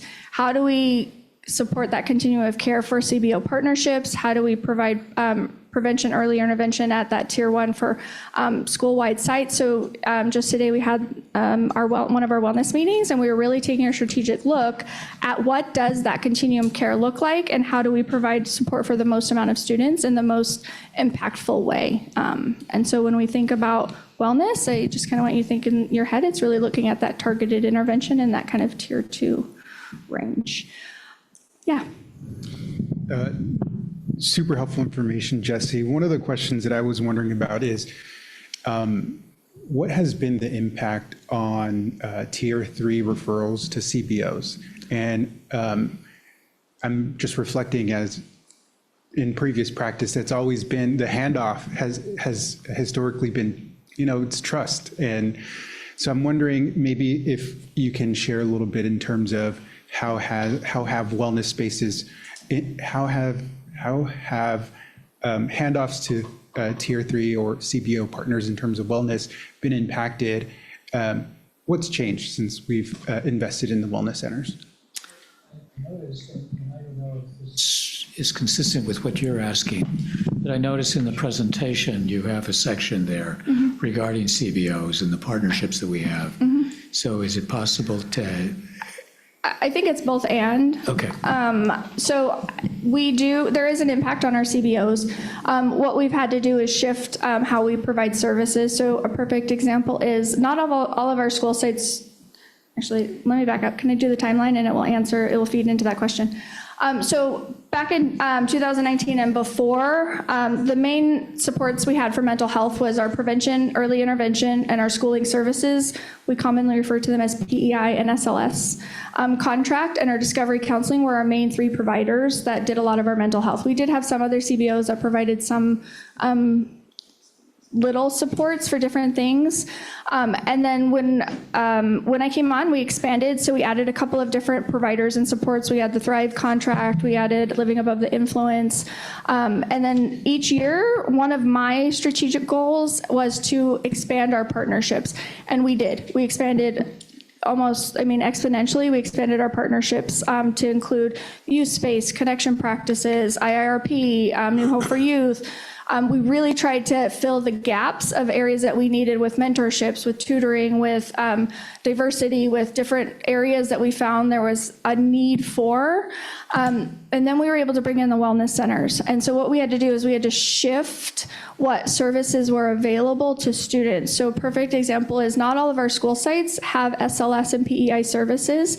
And so what we do is we strategically place our wellness team, our elementary wellness team, at non-PEI SLS sites. So then that way, the sites that do get PEI SLS are getting those services because they have access to them, and then the sites that don't have access to them have more services through wellness so that we can help meet the need of the most amount of students. So that's one pivot we had to make. Another pivot is that we had to look at that tier of support and where do we need, where is that gap? And so is it in our tier 3? Do we need more case management? So that was one. We had to find a partner that could provide more case management support. And because our wellness doesn't do case management per se in the same way that like a social worker potentially could do. And so we had to find a support provider or a community partner that could do some case management. So that's where differentiated response came. And then we had to find a need for wrap services. That was really truly tier 3 family support because our wellness doesn't always do the full family, right? We focus on a lot of the students. So what we did is we found the needs assessment of what is wellness supporting and doing, where are gaps, and then we filled in the CBO partners of where those gaps were, and we worked with PEI, SLS to fill in those gaps. Same with Discovery. So Discovery does a lot of our groups now because our wellness wasn't doing a lot of the groups because they're doing a lot of the one-on-one things. So Discovery took on a lot of our groups at some of our sites where they didn't have that support. So yes, it did impact our CBO referrals, but not so much that we weren't able to pivot and create to fill the gap in those needs, if that makes sense. Yeah. And is it a safe assumption to say that the success rate in terms of a completed referral has increased? For wellness or for our CBOs? For our tier 3 CBOs? Yeah, most of our CBOs have a mandate that they have to, fill out. They have so many days to be able to close out a referral. So yes, they've gotten better because we've been able to help support a lot of the tier 2 in that space. There's still areas that we're growing in and we're still looking to be able to fill in some of those spaces. But for the most part, we're able to get the services that we need for students in that tier 3. You want to add anything in there? So one of the amazing things that I'm going to let Sarah talk about, it's really small, I know, sorry. And I pared it down even. These are one of the amazing things. They do monthly activities at all the school sites. And so this is some of the activities that they do. That's like that tier 1 when we think about what happens for all schools. So I'm gonna let you talk about that. It's a little hard to read. So it's actually really hard to read. So this is actually a really good example of how the climate and culture teams really come into play because wellness works with our Jesse mentioned our yard duties, our student supports, our care team, our academic counselors, admin, our teachers. We work directly with leadership, and we create a culture on campus with activities that can meet all of our tier 1, 2, and 3 students. We offer activities during lunchtime, during brunch time, at all of our sites, so TK all the way up to senior. And we base it off of what are things that we're seeing around campus, and then we tie it into just really fun and joyful activities for our students that emphasize wellness and mental health, as well as social skills and some other, we talked about restorative, so just working together as a team, cross with different grades, and we bring teachers involved too, so they get involved, and so we kind of create this really light culture at the schools that really focus on wellness, mental health, and then we bring in academics and it's like that too, so. Oh, yeah. So for example, I'll just speak for Britain because I was really proud of it. I worked with our student support staff and Mr. Steve, which I know Dr. Garcia has met with him. He's so fantastic. And he does these really great lunchtime activities that kind of brings the students who, beginning of school, don't really know anyone, so we really wanted to focus on connections. So we worked together to do like a flag football tournament, and I tied that into suicide prevention. So we did Touchdown for Life, and everyone came out, and it was a huge success. We did it over 3 days, and so Mr. Steve was running the flag football, because I'm not going to do that. But I was running out doing like suicide prevention. I grabbed some of our 8th grade students and our leadership students, and so we were handing out stickers and giving out resources. So it kind of ties in the really fun activities, and we were pulling in students that kind of were sitting by themselves and having an opportunity to come together. And then a lot of our sites do our welcome back coping skill bags, so when they come in, they can kind of bring in, they can pick different like fidget and things like that they can work together, and it just makes a really fun environment. And then we do like our holiday stress activities right before the holidays. The high schools, when they have finals towards the end of the school year, how do we incorporate those activities? How do we give them calming spaces and journals and kind of different activities they can do independently to take those moments in between those really stressful times? Alex's rocks, Mr. Ason's rocks are from one of the wellness activities. So if you want to go see the kindness rocks, those are from one of his activities. So there was just some examples. They've done friendship bracelets. They do, positive affirmation, kindness kits. So there's a bunch of different, one of the sites is doing an origami making. So they do a variety of different activities that are pretty awesome. So if you get a chance to go check them out, they're pretty cool. And there's a calendar. So if there's something on there that excites you, you can go during that month.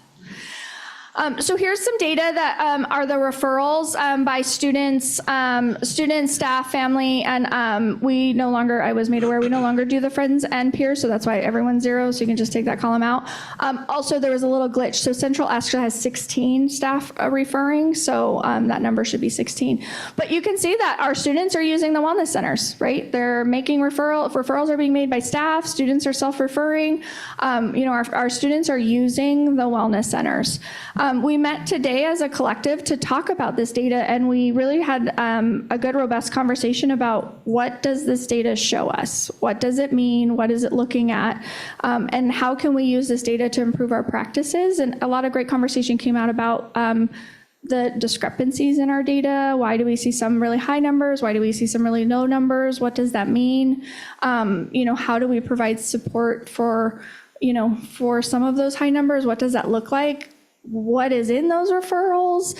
Why is there this sort of discrepancy? So we're really diving into this data and having a conversation about that. And that's where that continuum of care comes on, right? What are those referrals saying? Where do they fall in this continuum of care, and how do we provide support for those students? So just some numbers for you to look at the beginning of the year. The referrals made to CBOs is there as well. I do want to make a caveat. These are new referrals this year. So there are some students that did come over from last year that were transitioned. These are new referrals to this year, not necessarily students that like continued services, but this is this year's numbers for this. So including, and I included the referrals to CBOs, so you can kind of see the numbers there. Yeah, Ms. Patterson. Thanks, Director Swift. I've asked this before, but on this chart in particular, are these unduplicated students? Yes. So at Sobrato, it was 94 kiddos that staff referred, not staff referring the same kid 10 times. Thanks. Correct. Yeah. Same with the CBO referrals, they're individual students, not repeats. And then we just did it by grade level as well. Again, Central, there was 16, so there was 13, 11, and 3 and 12, so sorry about that. So you can see TK through 5 referrals is that 62, 6 through 8 is 62, and our 9 through 12 is 44. I think it's really telling to show our TK through 5 is 62, and so what does that look like for how we're providing support for students on that really early fundamental age?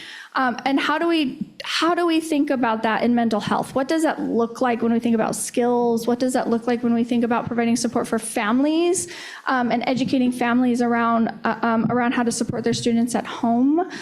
So we really had, we had some really interesting conversations about that. Is there anything you want to add from today?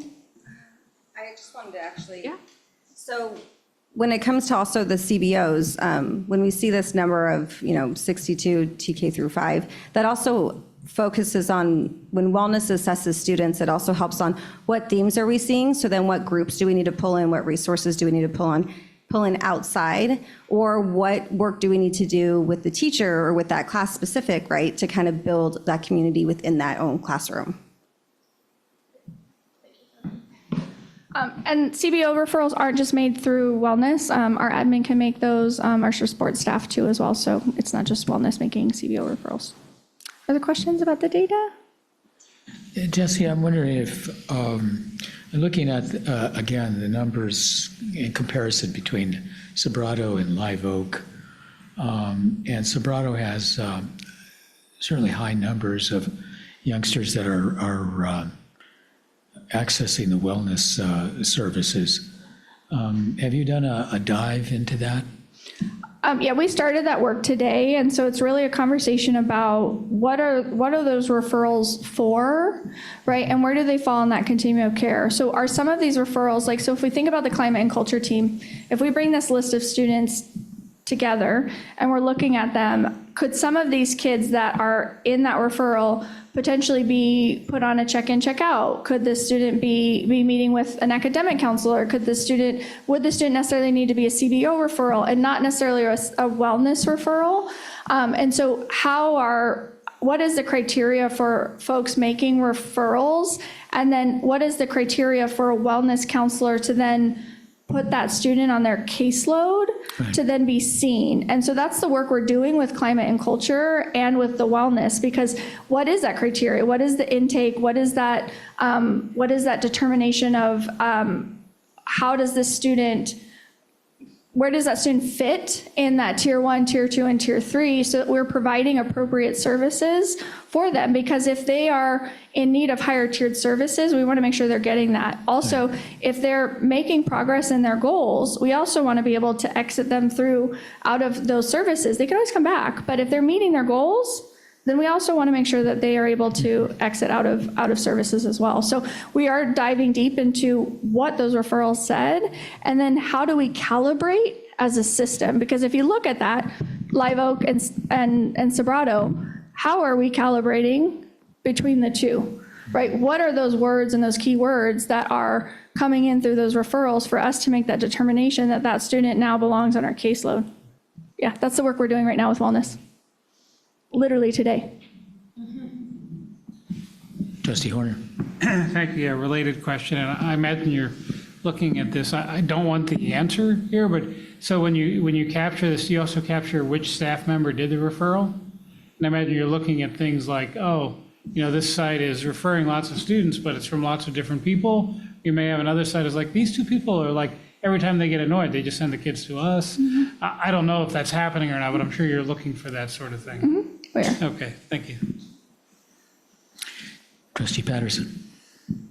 John, right where I was going to go, and this might be a question for Mr. Asen, but when you said you were looking at the trends of who got referred by whom, and trends, right? Like what kind of kid, or where'd they come from, or who referred, or what classroom.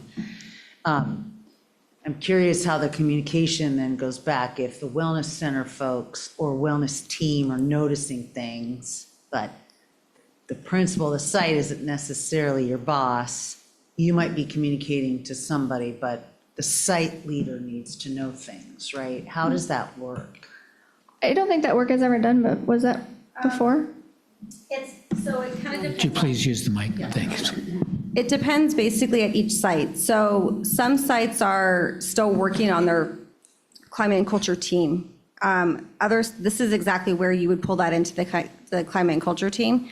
The wellness would come with data and say, hey, look, we're seeing referrals from this specific teacher, or for these specific behaviors. Maybe admin needs to work with the teachers on doing like a PD more specific on, hey, these are the things we can do in the classroom opposed to doing a wellness referral, things like that. So it really comes in communication with wellness, communicating with admin about trends that they're seeing on the referral.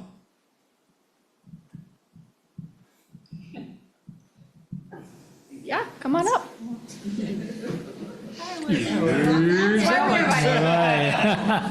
Good evening. The only thing I would add is just to piggyback on what Sarah's saying, in that, in those climate and culture meetings, we sit down as a team and we talk about students and we look at what is going on with them at home, and what information we have. And so we are in the know as admin about who is being referred and by whom. But so just as a note, sometimes when we meet in those meetings, we'll decide on a person to then make the referral if we're discussing a student. So it might look like maybe a lot of referrals are coming from our wellness counselor or our middle school counselor. But it's because we're sitting down as a team and looking at the kid, discussing it, what should we do? And we're looking at an array of options of how to treat what's going on. And Ms. Drayson, can I safely assume, at least with you and hopefully with all of our site leaders, that if it was noted that maybe one particular classroom was having an issue with discipline and behavior, that the site leader would be made aware and would be able to take action? Absolutely. That's relevant to the behaviors being witnessed, right? Yeah. I mean, if we saw a individual class that was making a lot of referrals to the wellness center, absolutely, that would be something. Our wellness counselor would, if we didn't catch it somehow, our wellness counselor would let us know in those meetings that we have. Thanks. Anytime. He's here all night. All right. Any other questions about the data piece? Great. So back to your slide about our CBO partnerships. Big shout out to our CBO partners if you're online or listening. We really couldn't do this work without you. And so we really have continued to grow. And every year we look at our needs assessment and we identify areas of growth that we want to expand in. A perfect example is one of the things that the school sites really asked us for was they wanted to provide support around vaping and nicotine addiction. And so this year we really found a robust contract with behavioral health for our Thrive contract as well as our SETs. So we're bringing in mental health support providers once a week at our secondary sites, specifically under the SETs agreement to provide addiction support and targeted support around vaping. So that is an example of how we use our needs assessment and our data from our climate and culture and our sites to be able to help provide support for students based on the needs of the school site. And those change from year to year, and we try and adjust and change and really reach out to our partners to be able to meet those needs in that way. I don't know what happened. I didn't do it. I didn't touch it. Oh, okay. Sorry, because I didn't touch it. So we continue to grow our tree, and eventually we're going to need to have a forest, which is wonderful because of all the amazing things in Morgan Hill. And so a big shout out to our CBO partnership. And if you know of anyone amazing, have them give me a call and let's do this. So, any other questions about our CBO wellness? Together, we're creating comprehensive student-centered support towards academics, success, emotional well-being, and the culture of care. Any questions about wellness, mental health? Nope. Thank you, Sarah. Thank you, Sarah. And just a note, I know there's been some questions. So we did receive the California Youth Behavioral Health Initiative Wellness Grant. And so the school sites that received that funding was Central Murphy, Live Oak, and Sobrato. And so the funding breakdown is 1.1 something. So over the next 2 years. And so when you break it out, it's broken into infrastructure and enhancements. Central did receive the new wellness, is what they call the new wellness center. So that's why you see the enhancements of the 360. They will be receiving a new wellness counselor. They start October 1, and it is through the grant. And so they will be working with Central students over the next 2 years under the grant initiatives. And we're working to build out that Central Wellness Center space, along with looking at building our infrastructure for confidential spacing. We're looking at Murphy and some of the outside space, some of the things that were built into the grant, and working really closely with Director Carrillo on those. But this is the breakdown of, in a very, very high view of the wellness grant that we received through CYBHI. Jesse, before we move on to school safety initiatives, I'd like to adjourn the meeting for about 5 minutes, and then we'll reconvene. All right? Please. I did notice, Director Swift, thank you so much for everything about the mention of what's happening now, which is see why BHI also gives us the opportunity, of course, to bill Medi-Cal. And so, Mr. Chang, I'll be coming to you and Ms. Swift soon to see where right now you're stating this as a potential billing system, but as we know, the grant isn't where it's at because it's one time only.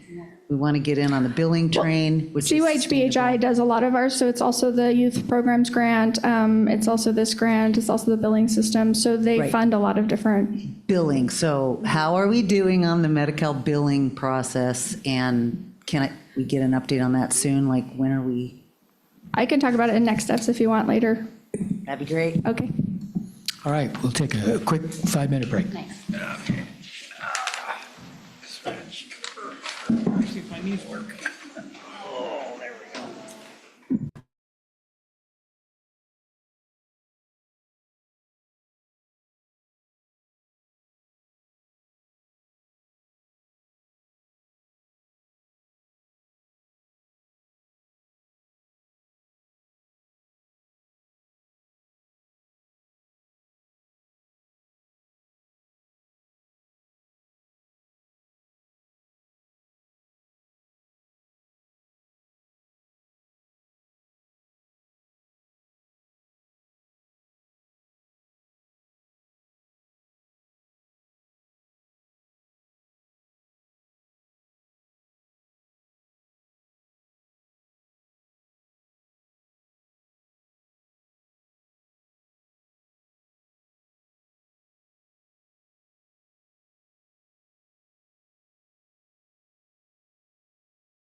Okay,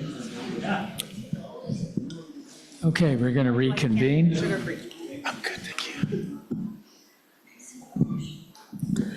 Welcome Ms. Swift? back. Take it away. Okay, I don't know how to move that thing. Okay. Thank you, technology. So the next and last sort of section that we're going to talk about, and under the sort of student services realm, is really looking at our student safety initiatives. So when we talk about those buckets, one of those buckets is having a safe school environment. So students that feel safe coming to school helps provide that safe, positive school culture. And so under school safety, we have a school safety task force. And in that safety task force, one of its purposes, well, many of its purposes, is to review the policies, practices, and procedures for the safety environments of our teachers, students, administrators, staff, and visitors. We also identify different strategies and looking at our preparedness, we look at how to balance the value system of our district as well as the needs and the needs of safety in our schools. The focus of our safety task force is the short and long-term preventative measures and assessing and addressing the needs of students in the community. So this task force was brought forth through resolution of this board, and we continue to meet ongoing since that resolution. Some of the safety measures, this is by no means an exhaustive list. We put some of the big buckets here. We didn't want to put a long list of everything, but these are some big buckets of things that our school district does and our school sites do to provide some safety measures at our school sites. So we do have front office check-in procedures. So our amazing front office staff do make sure that we're checking IDs, we're making sure visitors come in, that they check in at the front office. We are watching for people that come in and out of the front spaces and monitor doors. We watch for kid runners. We do all of those things in the front office. We also have vape sensors in our district for our secondary. It does send a message to our admin, and we do respond actively. We do have security cameras on all of our school sites. We'll go into a little bit of that later, where they're strategically placed. We do safety drills and tracking. So we complete all of the required safety drills through Ed Code that are mandated, as well as we work with our amazing MHPD to do our drill training, and they help also provide different trainings throughout the district to stay in compliance for themselves as well as with us. We do parent education. So an example is we do parent education on cyber safety and how to provide, how to look in your student's phone and what does this look like and how do you provide your students with, cyber safety and what does this mean and creating that. We also do a variety of different trainings. We did one around Narcan and fentanyl. And so we do partner with the city in that way. And we do a lot of different parent education around safety measures. We do have an emergency communication system that works with our principals and within Parent Square to quickly inform parents of what's going on.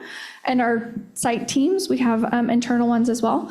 We do have our crisis response teams that are built within our wellness, with our wellness teams, our school psychs, our administrators, and other support staff. We have our amazing SRO that provides on-site support for all of our school sites, as well as at our community events, after-school football games. You might have seen him recently, and a variety of different things. So this is just a couple. Mr. Eason, is there anything else you want to add around school safety? Oh, we have our safety plans. Every school site does have a safety plan. Anything else you want to add?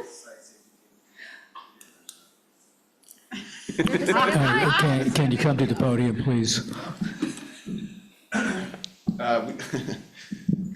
We do have site safety teams, and then something else that comes to mind is just the general safety around campus. We do walks every year, especially with Williams compliance, and checking in safety around campus, and do that a couple times a year. That's it. Oh, and then we have student supervisors, of course, around campus. Something we implemented because we got a lot of feedback from parents, as they are looking out at the mass of people during recess time is, where are the adults? Because I know they're out there, But sometimes it's hard for parents to pick it out. So it's just something we did at SMG, I think it was 2 years ago, is we got the, like, either orange or yellow vests. So any staff member, including myself, anytime we're out walking around on campus, we put them on. So that way it's easy for the kids to identify someone to reach out to for help, but then it's also helpful for parents and staff to know that's a staff member, I can go to that person, and they're out there. Now, is that a uniform program, if you will, throughout the district? Or Well, I've talked to Patrick Buxer about it. I know he does his site, and there's probably some other schools that do that too. But- So have we surveyed our other schools to see if they do that? I mean, But that's definitely something we can look into. I think a lot of our elementary schools do that. I don't think our secondary schools do that. Yeah. Oh, I'm that's just a great thinking idea. in terms of, as far as safety, just overall best practices and being able, for kids in particular, during a crisis situation, to be able to readily identify an adult. Yeah, I agree. Yeah. It's great. And I can vouch for him when we were minions. He said, wait, I gotta put my vest on. And so he put his vest on. Yeah. Right.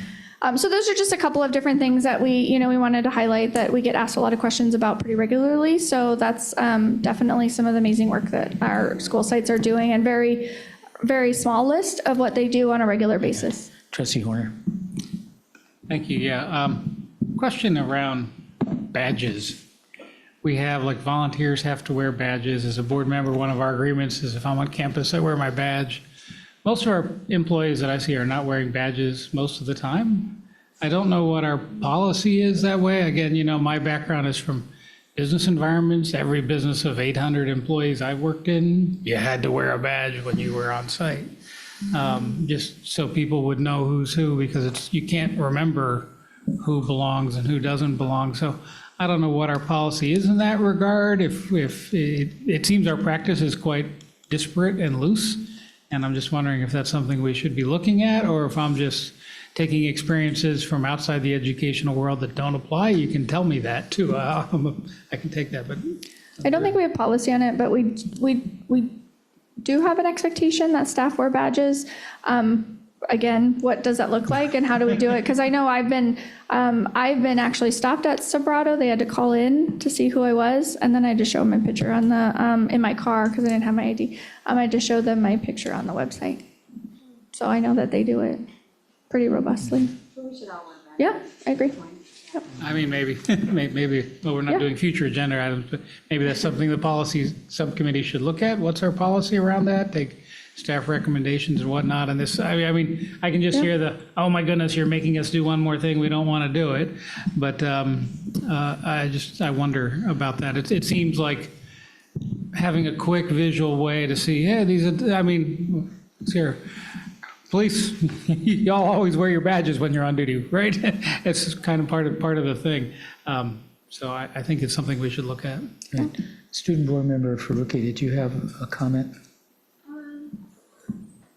Yeah, actually, I touched with this on with Dr. Garcia and Vicky prior to this, but I kind of wanted to bring attention to more on student and parent like information, like giving them information and having them be informed. Where I guess I want to bring to light what's happened to Live Oak last Friday and with the threat. I think it kind of like. I kind of had a realization after how nobody was really informed of what happened, like how the school actually investigated prior and how like apparently they posted something on Parent Square, but actually my family, even my mom and a lot of my friends' families, like and their parents, they didn't know about it. And especially like even if they all had Parent Square, one of my very close friends, her parents don't speak English or Spanish, and even if she were to be reached out to by the school, she would still have no way of knowing this. And so I think I want to bring attention to how we need like a way for students also like to, because they have the right to be informed that, oh yeah, even though there was this threat, we like investigate it and fully like can conclude that the school is safe to go to. Because as far as I knew that morning, like my friend just sent me screenshots and was like, don't go to school. And I didn't go to school that day. And so I think that's something that deserves to have more attention to, especially with school safety and what happened on Friday. That's great feedback. Thank you. I said that was great feedback. Thank you. If I may add, after a conversation, I followed up with our communications coordinator, and it has everything to do with the settings. And so she and I talked about a communication rollout that speaks specifically to the features that Parent Square has.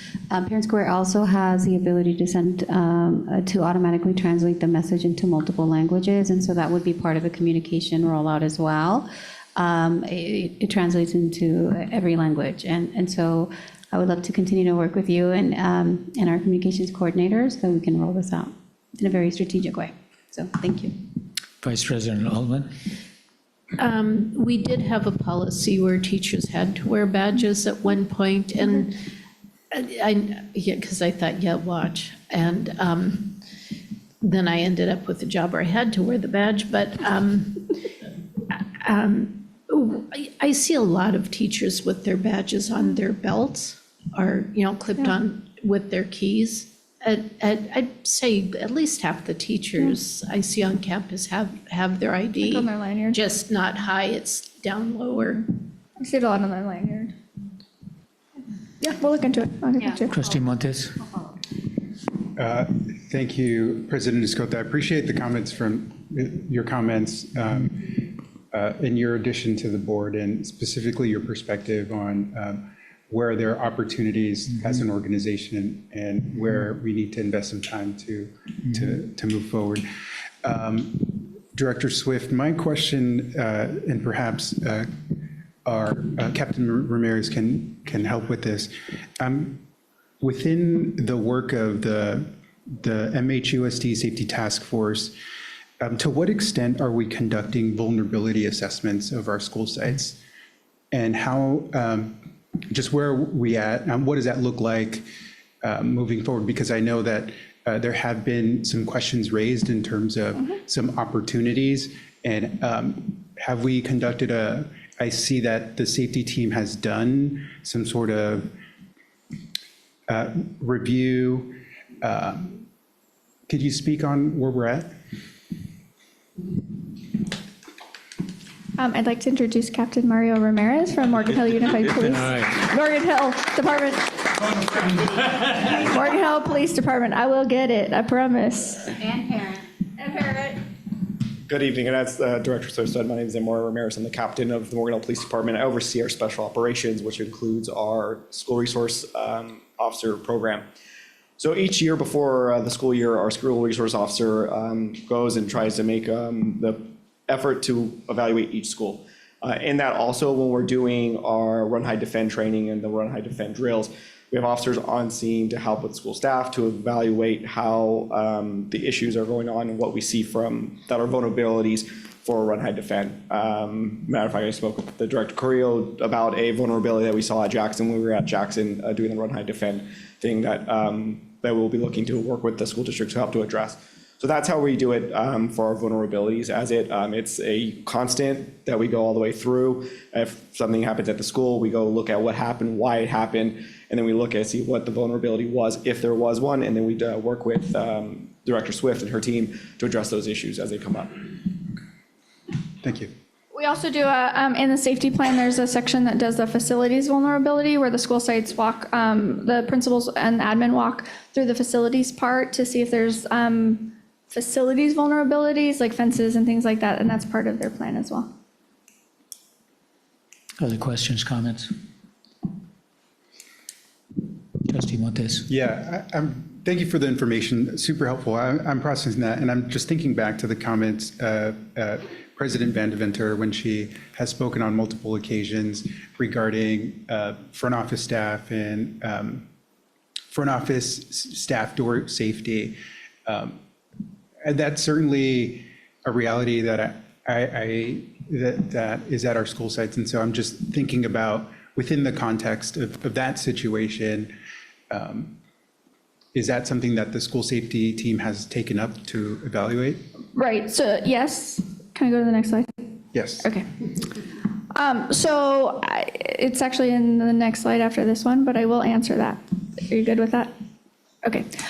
So as part of the school safety task force, it was brought forth in 2022 in the resolution. And so we kicked off in December 20th of that school year. The purpose, again, was to talk about that needs assessment, look at safety plans. And in that first sort of meeting we looked at, there was questions around Narcan, new emergency procedures, things like that. We continued to meet to review the safety plans, focus on group process for community and bringing forward concerns. And that it was actually brought up in that meeting to have a conversation around surveying front office needs for safety and the school needs for a welcoming community. And so that conversation is where we left off, is how do we have, where does our community stand on creating a welcoming environment and also still meeting the needs for school safety, and what does that perception look like? And so the safety task force has had a couple of different conversations about what this looked like, and the collective came up with, we would like to see what the community feels and survey them. So they came up with a set of, I think there's 5 questions that we want to put at every school site so that people that are coming in and in the drive-in lane and people walking, so they can answer these questions so that the safety committee can have a better understanding of the values of our community and where they feel that stands. What does it look like to feel safe? What would a system in that space look like? What do you need to feel safe in this front office environment? Things like that were in those questions, but we went through the questions, we sent them out for review, they came back, and then now the next step is for us to put them in the schools to get the answers for them. So yes, it is a conversation. Yes, that's where we are in the process, so that we can really have a better understanding as a committee of what our needs are at all the school sites.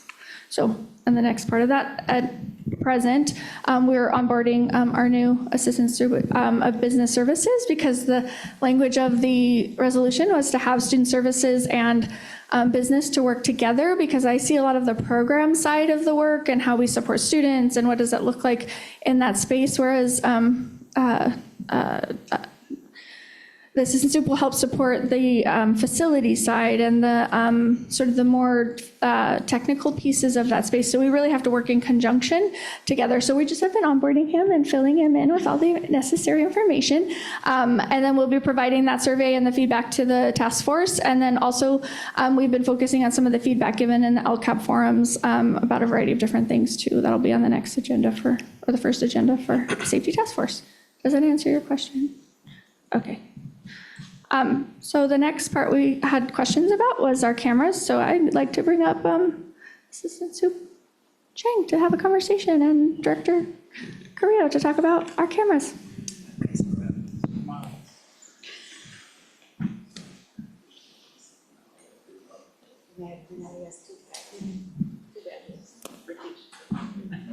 I got my badge.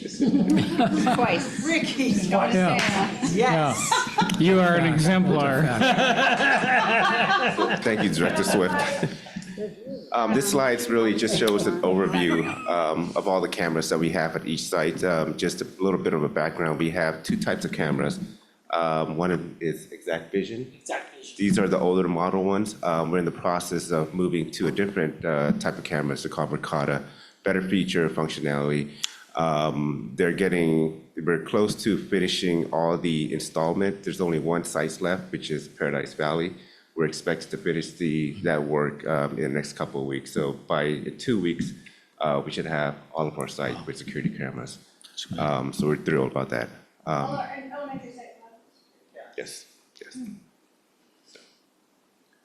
With that, I'd like to take any questions that you might have. Questions, comment? Trustee Patterson. How long is the footage retained for? Do you know? So the Verkada camera is for 30 days. The previous, it varies. So we're trying to get nailed down in terms of how many days those footage will stay with us. But it varies for the old ones, but it's 30 days for the Verkada one. Great, thank you. Other questions, comments? Trustee Horner. Thank you. Hey, can you speak to, not in detail at every site, but generally where the camera is placed? Like I would assume the entrance, how do you decide where to put cameras? Typically, the sites are main lobby for sure, and we usually meet with the principals like we did with Alex to look at San Martin Gwin, and we take in that input as to any locations we're having issues at. But mainly, like I said, looking down driveways, looking through back entrance areas, maybe bathroom entrance areas. And it's just a general playground for the elementary schools. That's where we've rolled out the Verkatas mainly at the elementary school levels. And try not to overdo it, because you can put too many cameras and then nobody's gonna watch anything. Or you're gonna catch too much of the same thing. So have triplicate coverage, so. Yeah. It's real basic, we're just trying to keep all the entrances mainly covered. Yeah, naturally, the follow-up question is, okay, who has access to these? Who's looking at them? It's very limited. Does Captain Ramirez and his team, they have to come to you and ask? or- At the site level, it's the principal, the vice principal, and then one other person they select. There's a core team, which is IT facilities, HR, has the visibility into all the cameras. And then if we have an incident, of course, we work with Morgan LPD, San Jose PD, to give them flash drives of that images, but nobody else has access to it. Okay, and the people that have access, do they just like have it from a web browser? or Yeah, it's all Are they going and web-based. pulling a VHS tape and watching? No, it? it's web-based and we all have to, and it's an I'm approved. that old. I'm that old. Yeah, it's an approved list, so we all see. I'm who's old enough, I approved. did reel-to-reel tapes, so. Well, the Verkada's all in the cloud, so it's a new technology, at least for me in the last 5 or 6 years using Verkada. And do we intend to upgrade our other sites to that, That's or the is it plan, not that's worth it? or- the long-range plan. It's, it's not cheap. And so you're looking at, $80,000, $90,000 per school site. Per So, site. We're looking to, ideally, in my vision, would be all the sites want to be under Verkada, and the old legacy system removed. Yeah, it seems like the sort of thing, they're figuring out which one to apply for and when, but there are so many different levels of state and federal grants around safety. Maybe there's something somewhere we can find. Finding them and figuring them out how to apply, that's another whole trick. There is. The problem we're running into with Verkada and any of the higher end systems now is that anything that does facial recognition, they shy away from. They disqualify us instantly. So even we have the capability of doing license plate reading, facial recognition, they just say, oh, no, it's just too much. Can you get like the Verkada minus version? Yeah, well, you have to activate it, which is nice. We can either turn it on or have it off. So right now, we don't have it on for that purpose. There are ways. But, There are ways. Yeah, it's sad because the technology sits there and we can use it to our advantage. And I'd hate to have something happen at some point and then not be able to find out where someone's been. Versus, like I said, the legacy system won't allow us to do that. If I was to walk on campus, any campus here, and you were to look for me, you wouldn't be able to find me. But I'd if you just see your loaded- badge. Yeah, you'd see my badge. But if you loaded my face into the Verkada system, it will tell you everywhere I've been for the last 30 days. And it gives you a video clip of every school, every door I've been through. That's an extensive system at that point. So we lose kids, we have a kid who walks off, which we did, I think, last week. They jump under a fence. If we have the system, we can actually watch, we see the kid leaving, we know exactly which place they went through. Then a little drone picks them up. Yeah, come up, pick them up, bring them back. Questions, comments? All right. Thank you. Thank you very much. Yeah, very nice. One of the new requirements, not new, newish requirements, is that every school site has a threat assessment team that evaluates and looks at the different threats that come on our campus. So this year we've partnered and are providing our CTAG. It's a CTAG training for threat assessment. So all of our administrators will have gone through Tier 1 training for CTAG by October 4th, and they will be participating in Tier 2. So they'll be looking at different cases and being able to provide strategic team planning on how to look at, address different threats, and be able to respond accordingly. And then there will be certain train the trainers. There's going to be 3 of us this year that will become train the trainers of using the CTAG model for threat assessment, and then they will be able to train all Tier 2 moving forward. So it really is a sustainable system. So we will only need to, we'll only be required to train Tier 1 new administrators and support staff moving forward, because the trainers can train all Tier 2 and also do renewals for our teams moving forward. So we're really excited to be able to offer this threat assessment training and be able to partner with MHPD and being able to look at threats and identify the different levels and to assess the needs of our students more actively and proactively. So that is new this year. So yay, administrators, due October 4th. Wink, wink, wink, wink. So the next one, when we talk about our SROs, they are amazing. Our MHPD partners have been wonderful in all of the things they do. They are responsive anytime we call when we need them to provide support for after-school events, to football games, to being on-site support. I really can't say enough about our MHPD partnership, but I will call up Captain Ramirez again to talk about our SRO contract, but really it's really about the work we do together to help provide support to students and our community and building that relationship. So I hand it over to you. Thank you. Again, the partnership that we have with our SRO program, the main purpose of it is to build relationships, to build trust amongst the youth community within the school, as well as the community as a whole. And with that, well, we've changed our model a lot over the years and really have gone away from enforcement action on school grounds to more of a resource in doing more non-enforcement actions. We continue to work with our diversion program. We do have a diversion coordinator in-house that works hand in hand with our school resource officer. Our school resource officer is not here today because he's currently at crisis intervention training. He is one of our crisis negotiators, so he's at that conference learning other crisis skills. The big part for us and what we want to express is to ensure that we're on campus to have a safe environment, one that individuals and students feel safe to come and interact with our officer, but also feel comfortable to report things to our officers as well. So that's what we want, and that's our main goal for this. It's not the enforcement side, but it's more of the interaction in building those strong relationships. We do go to schools, the football games, we were at the El Toro Bowl, and then I think we were at another, I forget the last game we were at, but that's our main goal here. As you can see on the stats, our interactions with where we have to intervene with students are actually way down. And we've actually only have one citation for battery. Again, that is way down from years past. Usually we've had quite a few by this time. So the goal of the program is working as we continue to partner with the district and make sure that everybody on school grounds has a safe environment. And I'll take any questions. Questions, comments? Trustee Patterson. I think everything that we've talked about tonight with all the interventions and the partnerships really is to be credited with one incident since the school year started. That's really good information to have, Captain Ramirez, thank you. I hadn't realized it was that far down. We've been in school for 1 month and a week, I think, and so you're saying in past years there would have been 10, 15, or 20 by now on our high school campuses and possibly middle school, but mostly high school, I'm imagining. Is that? Mostly middle school. So the one SRO covers the 3 high schools. So they are obviously Sobrato, Live Oak, and Central. We do go to Martin Murphy from time to time, but mostly the main focus of the SRO is the high schools. Right, thank you. So those are down.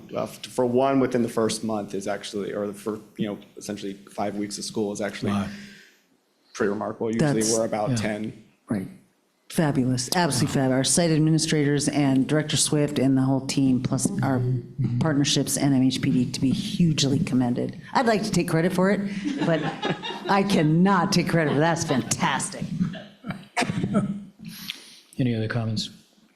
Trustee Horner. Ditto what Trustee Patterson said. This is great outcomes. And I want to thank everybody who presented and the staff and the board and the students. It's pretty special that we have this bundle of issues all discussed together. Behavior, academics, mental health, school safety. I shared this presentation after we received it with a couple of my colleagues in other districts. They're like, wow. So I want to say thank you for that. I know, I think to my first days on the board, Trustee Patterson constantly spoke for this perspective. It all affects everything. And so I just really appreciate that put into practice and see to the proof of the pudding in this low rate. So that's the wow, congratulations and thank you part. But I do also have a related question.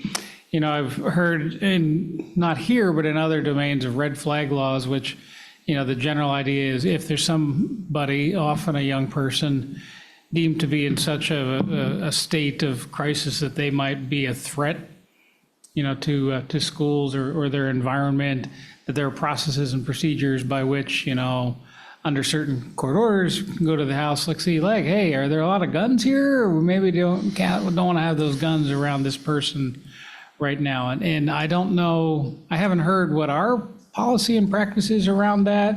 I know it's law. I know California is different from some states, and maybe there's some things you don't want to say how you do it for security reasons. So you can say, good question, I'm not going to answer. I can accept that, but to the degree y'all can help us understand how we deal with that. And then also, 2 of our schools are not in Morgan Hill PD jurisdiction, right?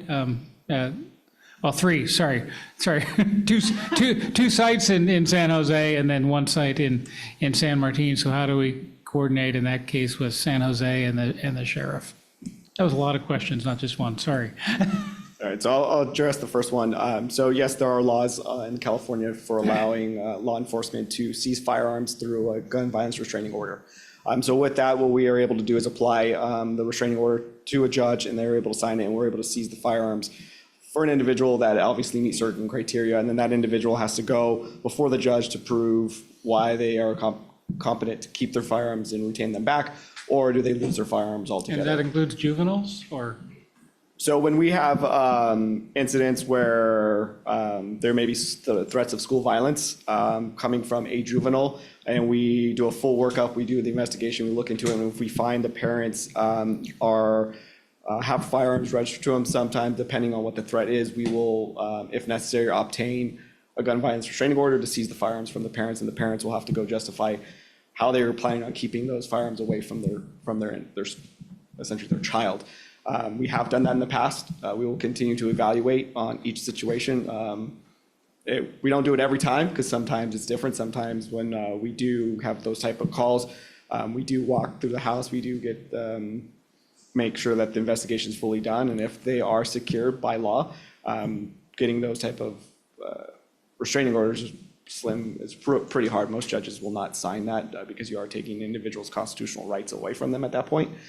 But in some cases, we've been able to successfully obtain a GVRO, is what they're called, and we're able to seize the firearms. As far as working.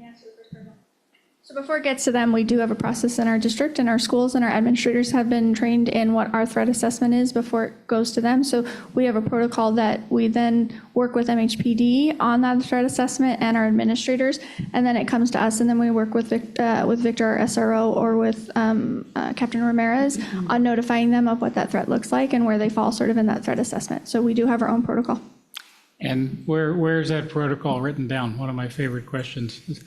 I haven't seen it in the policy manual. Is it an So administrative it's a regulation? protocol, it's not policy, and so part of that threat assessment training is part of that, but we have it, it also depends on what kind of threat, right? Because if it's crisis threat to self or harm to others, and it might fall under crisis, then we follow the crisis protocol. If it's threat, like if it's something along the lines of if it's a bigger threat, then we work with MHPD to determine where on that threat assessment scale it falls, and then they give us guidance. So when you say protocol, is this written somewhere? So for. Or is it a practice that's handed down through the verbal? Well, that's the threat assessment training that we're going through right now for the bigger threats. The crisis protocol is written down in our wellness manual. So I think the follow-up question is, how do we institutionalize it? Well, that's why we're going through this threat assessment training, to work with our teams to be able to institutionalize that so that we can have everyone on the same practice. The threat process currently we have it sent out to all the school sites in our Monday memos, and it's also in our ESD leadership. There's like a procedure. We have a section in our ESD leadership minutes that we send out that talks about all the different procedures, and that's one of the ones that's there for them to be able to follow. I'm wondering if there may be an opportunity for further discussion with regards to a policy committee possibly. And to further address that specific question, there are laws that law enforcement has to recent past that we have to do when we get school threats. So when we hear of a school threat violence at a school ground, there are certain protocols that we have to do, certain investigative steps that we have to do that kind of like encompasses all these things that we're talking about to make sure that we are doing what we need to do, checking registries, checking the house, things like that. So that is all codified under law that we have to follow. And who follows that law? That's the same law that we have to notify them, and that's our law. Only because we have a Yeah, Zoom so audience. this follows under that same law. So part of the law is that we have to notify PD under school threats. So we're following the direction of that law. On somewhat of a related note with regards to firearms, one of my colleagues shared with me that Los Angeles Unified School District has a program, if you will, or a procedure. Do you mind sharing that? Thank you, Trustee Gaddis. Okay. Well, I was reading that the LAUSD school board had a resolution where when parents are signing documents at the beginning of the school year, like on Aries, like we do on Aries, there was a form that said if you're a gun owner, you are signing this paper saying that you're storing it safely. And we have that as well. We do. Okay. Wasn't aware of that. Okay. Thank you. Thank you. All right. Please, go on. To follow up on Trustee Horner's question regarding how we partner with both the Sheriff's Office and the Sheriff in San Jose. So Victor works with the San Jose School Liaison Officer for both Martin Murphy and Los Paseos. So if there is anything, San Jose does respond, but Victor will be in contact and let us know what's going on. And there are times Victor will go up there and respond if necessary. And the same thing with the Sheriff's Office, depending on what's going on at San Martin Gwin, we'll partner with the Sheriff's Office to make sure. It's a little easier for San Martin Gwin for Victor to get there because it's about, it's right there. Whereas the San Jose schools are a little higher up in that area. So again, right. So it's easier for him to get to San Martin Gwin, and he usually responds to San Martin Gwin if he needs to. But the first responding agency would be technically the Sheriff's Office. Thank you. Any other questions, comments? I just want to add for the diversion program, the South County Youth Task Force received a grant to be able to participate in, they're calling it mini diversion right now. It's going to have a better name, I'm sure. But it's like pre-diversion. So for kids that are potentially up for suspension, in lieu of suspension, they can participate in mini diversion. And so instead of getting suspended, they can go through a similar process of diversion. And so through South County Youth Task Force, there'll be a coordinator. They'll have opportunities for students to go through Circle, to be able to have a diversion contract, have all the supports that diversion offers. But in lieu of suspension, just like in lieu of potentially ending up in probation or in the system, they can participate through the mini diversion. And so one of our school sites will be participating in that. We're trying to figure out those logistics, but they did get this grant, and so we will be able to do that at one of our school sites. So that's an exciting opportunity that South County got because diversion is so successful in South County. Yay! All right. Okay, so round of applause. Thank you, Governor. Thank you, Captain. And MHPD. Woo! So that kind of concludes the presentation of all of the different facets of some of the work that we do. Our next steps is really continuing to build our climate and culture. That's going to be the meat of the work we do. How do we support students? Looking at data, looking at specific needs of students, and really assessing where do they fall in that continuum of care, and how do we provide that support and meet them where they are? How do we continue to build our programs of sustainability within wellness, and looking at those strategic supports that they do offer and fill the gaps of where we can and where students have those needs, and then really looking at our safety and our safety task force and building that bridge between school values and school safety and moving forward. So I promised you an answer around Medi-Cal.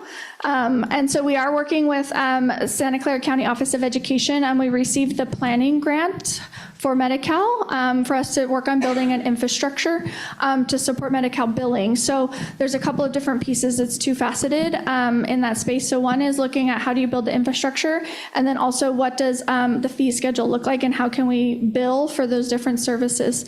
And so our infrastructure needs to have components like a billing specialist and what a system that can support the student information system and the students' information that's HIPAA compliant, that can also send out to bill for those services, and that can that also can help track the services that the fees that we're actually billing for. And then we also have to look at making sure that what we're billing for matches the things that are allowable. And so how do we build out that infrastructure, and what does it look like in our own system? And then the other side is our fee schedule. So making sure that the services that we're offering students are things that are options to bill for. The state of California did open up the fee schedule for those of you that don't have experience in Medi-Cal billing.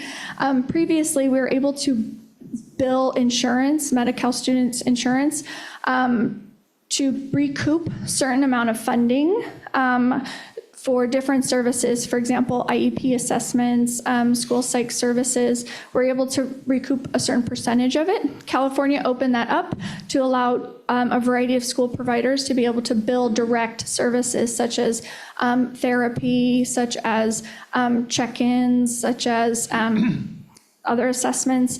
So now academic counselors can bill, wellness counselors can bill, and what they call wellness coaches can bill. You also no longer have to diagnose. So previously in Medi-Cal billing, you had to have a diagnosis. You no longer have to have that. So the state of California has opened it up to provide schools with a better opportunity to potentially be able to bill for more services and have more people to be able to bill for, to create an opportunity for sustainability in funding potentially. It's not a one-for-one, so it's not like you get $45 for 45 minutes of counseling, nor does that pay for a counselor for like if you do 45 minutes, it's not $45 an hour. So really looking at what services we offer for our biggest bang for our buck that meets the needs of our students. So we're really looking at that fee schedule. A couple of things we're waiting on. The federal government has not determined or approved the final fee schedule yet. So we don't exactly know what will be exactly approved for fees. And then we're also looking at deciding on how we want to move forward with that reporting system, because there's some hiccups in that space around just how do we want to support reporting that information for student insurance, for student information, for documenting in that space. And so we're working with SCOE, we are SCCOE. We are in cohort 2 with them. And so that's in a partnership as part of that planning grant to be able to work out some of these things that are still being figured out. And so that pre-implementation plan is actually due Friday, and then we will be working with them on the full implementation plan that's due in October. Wow, that's impressive. Trustee Horny, did you want to say something? I thought, am I reading your body language correctly? How did you guess? Yeah.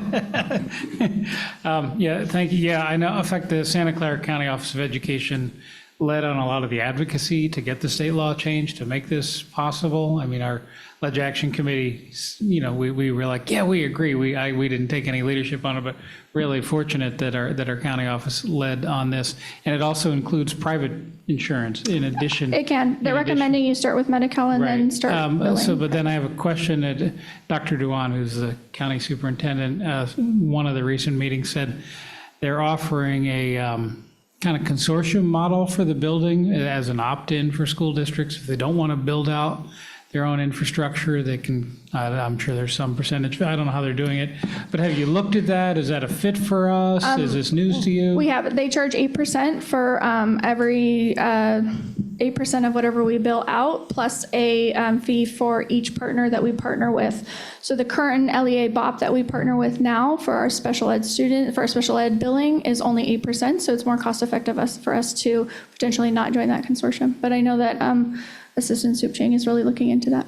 Yeah, good, because I know sometimes it's like, well, we can save money doing it ourselves, and then you get into it, and find out there's all these hidden costs. So I'm not here as a salesperson for SCCOE, but I'm sure our staff will do the analysis, but there's often hidden costs. Right. You think, oh, it's cheaper, just do it ourselves, but Well, we already bill, right? So we already bill I for understand. Medi-Cal, so we already have a group, but you're looking into it. That was my only Yes. question. You're aware and you're looking into it. yes. Thank you. Yes. Colleagues, any other questions, comments? Trustee Montes? Thank you, Jesse. Appreciate, or Director Swift, appreciate the presentation and for everyone who helped present tonight. In terms of next steps, when I think of this topic, I'm thinking about policies, people, systems, and processes. And the conversation tonight was largely around system, processes, and people. And I'm wondering, as a next step, perhaps there can be a conversation at the policy level. Some of the items that we talked about tonight have certain policies. I'm thinking about, we talked about security cameras. We have campus security, that's board policy 3515. That hasn't been updated since 2020. Given that there's new actions taking place, just doing a sweep of the pertinent policies that impact this topic, climate and safety, I think it would really behoove us to do that work, or maybe the board policy can take that on. There's a few others that I wrote down, but some of them do seem that it has been a few years, and so just making sure that this is still relevant and that our administrative team can build the subsequent AR. Thank you, Trustee Montes. Any other questions, comments? Trustee Patterson. I will say that visiting a site on the first day of school this year, it was a middle school, and there was a very, very small human who, when the bell rang, everybody was in the quad. When the bell rang, this person had no idea what to do, and absolutely none. And there was no one there to guide this person. And this person didn't speak any English. I tried to communicate with this person. So, this young man. So, and then so I took that young man to the first person I saw that I thought could help, who happened to be the principal. At the same time last year, there was I think it was a math teacher at Sobrato who got 2 non-English speaking transfers, or new students, I suppose. It was like January, like the end of January or February. And she very quickly tried to get those 2 students, they were siblings, to place together in one classroom. Or I think they were Vietnamese speaking, and so she tried to get them placed in a math class where I think at that time Sobrato High School only had one Vietnamese American teacher. And she was just, leaving her own classroom to make sure that these 2 siblings had a place to land. And so I think in terms of climate and culture, there are some things that we need to put systems in place around. And one of them is, and there's so many ways to do a welcome wagon or a buddy system or whatever. And we've done it very successfully on sites before, right? Where we use student leaders who immediately jump in as buddy for the day and shadow or whatever it is. But I think it's a whole. And I think in terms of building climate and culture, it's not just for that child, right? Or that set of siblings. When the rest of the school community sees that we take care of each other in this way, then the rest of the community understands that that's how this place rolls. And so as we're building climate and community, I want us to make sure that we're looking at these little tiny things that when you add them all up is either making or breaking our school climate and our school culture, and that we're picking them up and doing something about it that's working on all of our sites. Thank you, Trustee Patterson. Any other comments, questions? I want to shout out Cheryl El Toro there was a new student that I called on. It was a new one of our foster students, and I needed to place that student that day, and she made a huge effort to make sure that kid had a name tag, and that kid had the teacher, and they met, and they had like a welcoming thing. So I know it does happen at our school sites, but how do we make it systematic and make sure that it's happening at all our school sites? But I do want to shout out Cheryl for making sure that that happened. Thank you very much. She was very insistent. He had to have a name tag and he had to have a place. So she did really a wonderful job with this student. So. Jesse, any closing remarks? Oh, excuse me, Trustee Gardner. I just have a quick question. With the Medi-Cal billing, and maybe we've investigated this, maybe we haven't, but as this expands to other districts, et cetera, in California, has the LAO or anyone done the budget projections? Like, how is this going to get paid for, 5 years from now, 3 years from now, 10 years from now? I'm concerned that, is it sustainable from the perspective of, does it eventually go belly up? It's like, there's only so many dollars that we have as far as, so is that not our responsibility, or has that been any communication with you, with the state or the federal government, or? That hasn't come through us. That would be a really good question for Assistant Soup Chang. That sounds businessy. I personally have not seen any analysis in terms of the cost and the sustainability of it, but definitely something that we can look into. Because I am concerned that over time, insurance, because if you can build private insurance, the cost of private insurance is going to go up as well as what we're paying in tax dollars for Medi-Cal, Medicaid. Yeah. So it's like, yeah. Where does this all go eventually? Yeah. Okay, thank you. We've got Trustee Horner, and then we've got Trustee Patterson, and then Vice President. What little I know about the issue Trustee Gardner's bringing up from having followed the legislation, what's shocking is actually how much money is spent on medical care of this kind in California. So as I recall, when the legislation was going in, it was looked at, it would increase costs for the state, but it's in the low single-digit percentages of the total currently being spent. And there's also the hope that by getting services to students more rapidly at school, hopefully when there's lower intensity involved, that it reduces the likelihood they end up cascading into needing ever more expensive services, provide support early. So I know when the legislature debated this, certainly one of the topics, how are we going to pay for it? But we'll see how it all turns out. But we do know that investing in students and children young and early to the greatest degree possible, in general, is very cost-effective long-term, because it makes it less likely they will have more severe social, medical, economic, criminal justice issues down the line. So we shall see.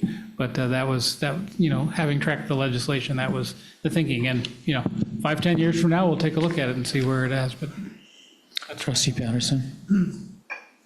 Vice President Altman. Thank you. I'm wondering if there's known best practices for schools' offices regarding either having the front doors locked or having an emergency. I don't know if there's a panic button that staff can push, or having a door that's not readily open onto campus. Is this known? I can look into it, and I can also ask our CTEG partners. They probably have some information on that as well. Great, thank you. All right, any other questions, comments? Director Swift. My last words are, this is the last week of attendance month. so last points get in. No, I'm just, thank you for your attendance matters. We're all here. I know, thank you for your guys' time. This work is not done in isolation. You know, the idea around teamwork makes the dream work is really, truly the basis and foundation of student services. And again, I leave you with student services is the heart of children, and we continue to make sure that that heart keeps beating and that we are really helping support that well-rounded whole child. Thank you. Well, on behalf of my colleagues, I want to thank you and tonight's team for your presentation. Wonderful job. All right, colleagues, may I have a motion to adjourn? So moved. And a second? Second. All those in favor say aye. Aye. All those opposed? Vicky, Miriam.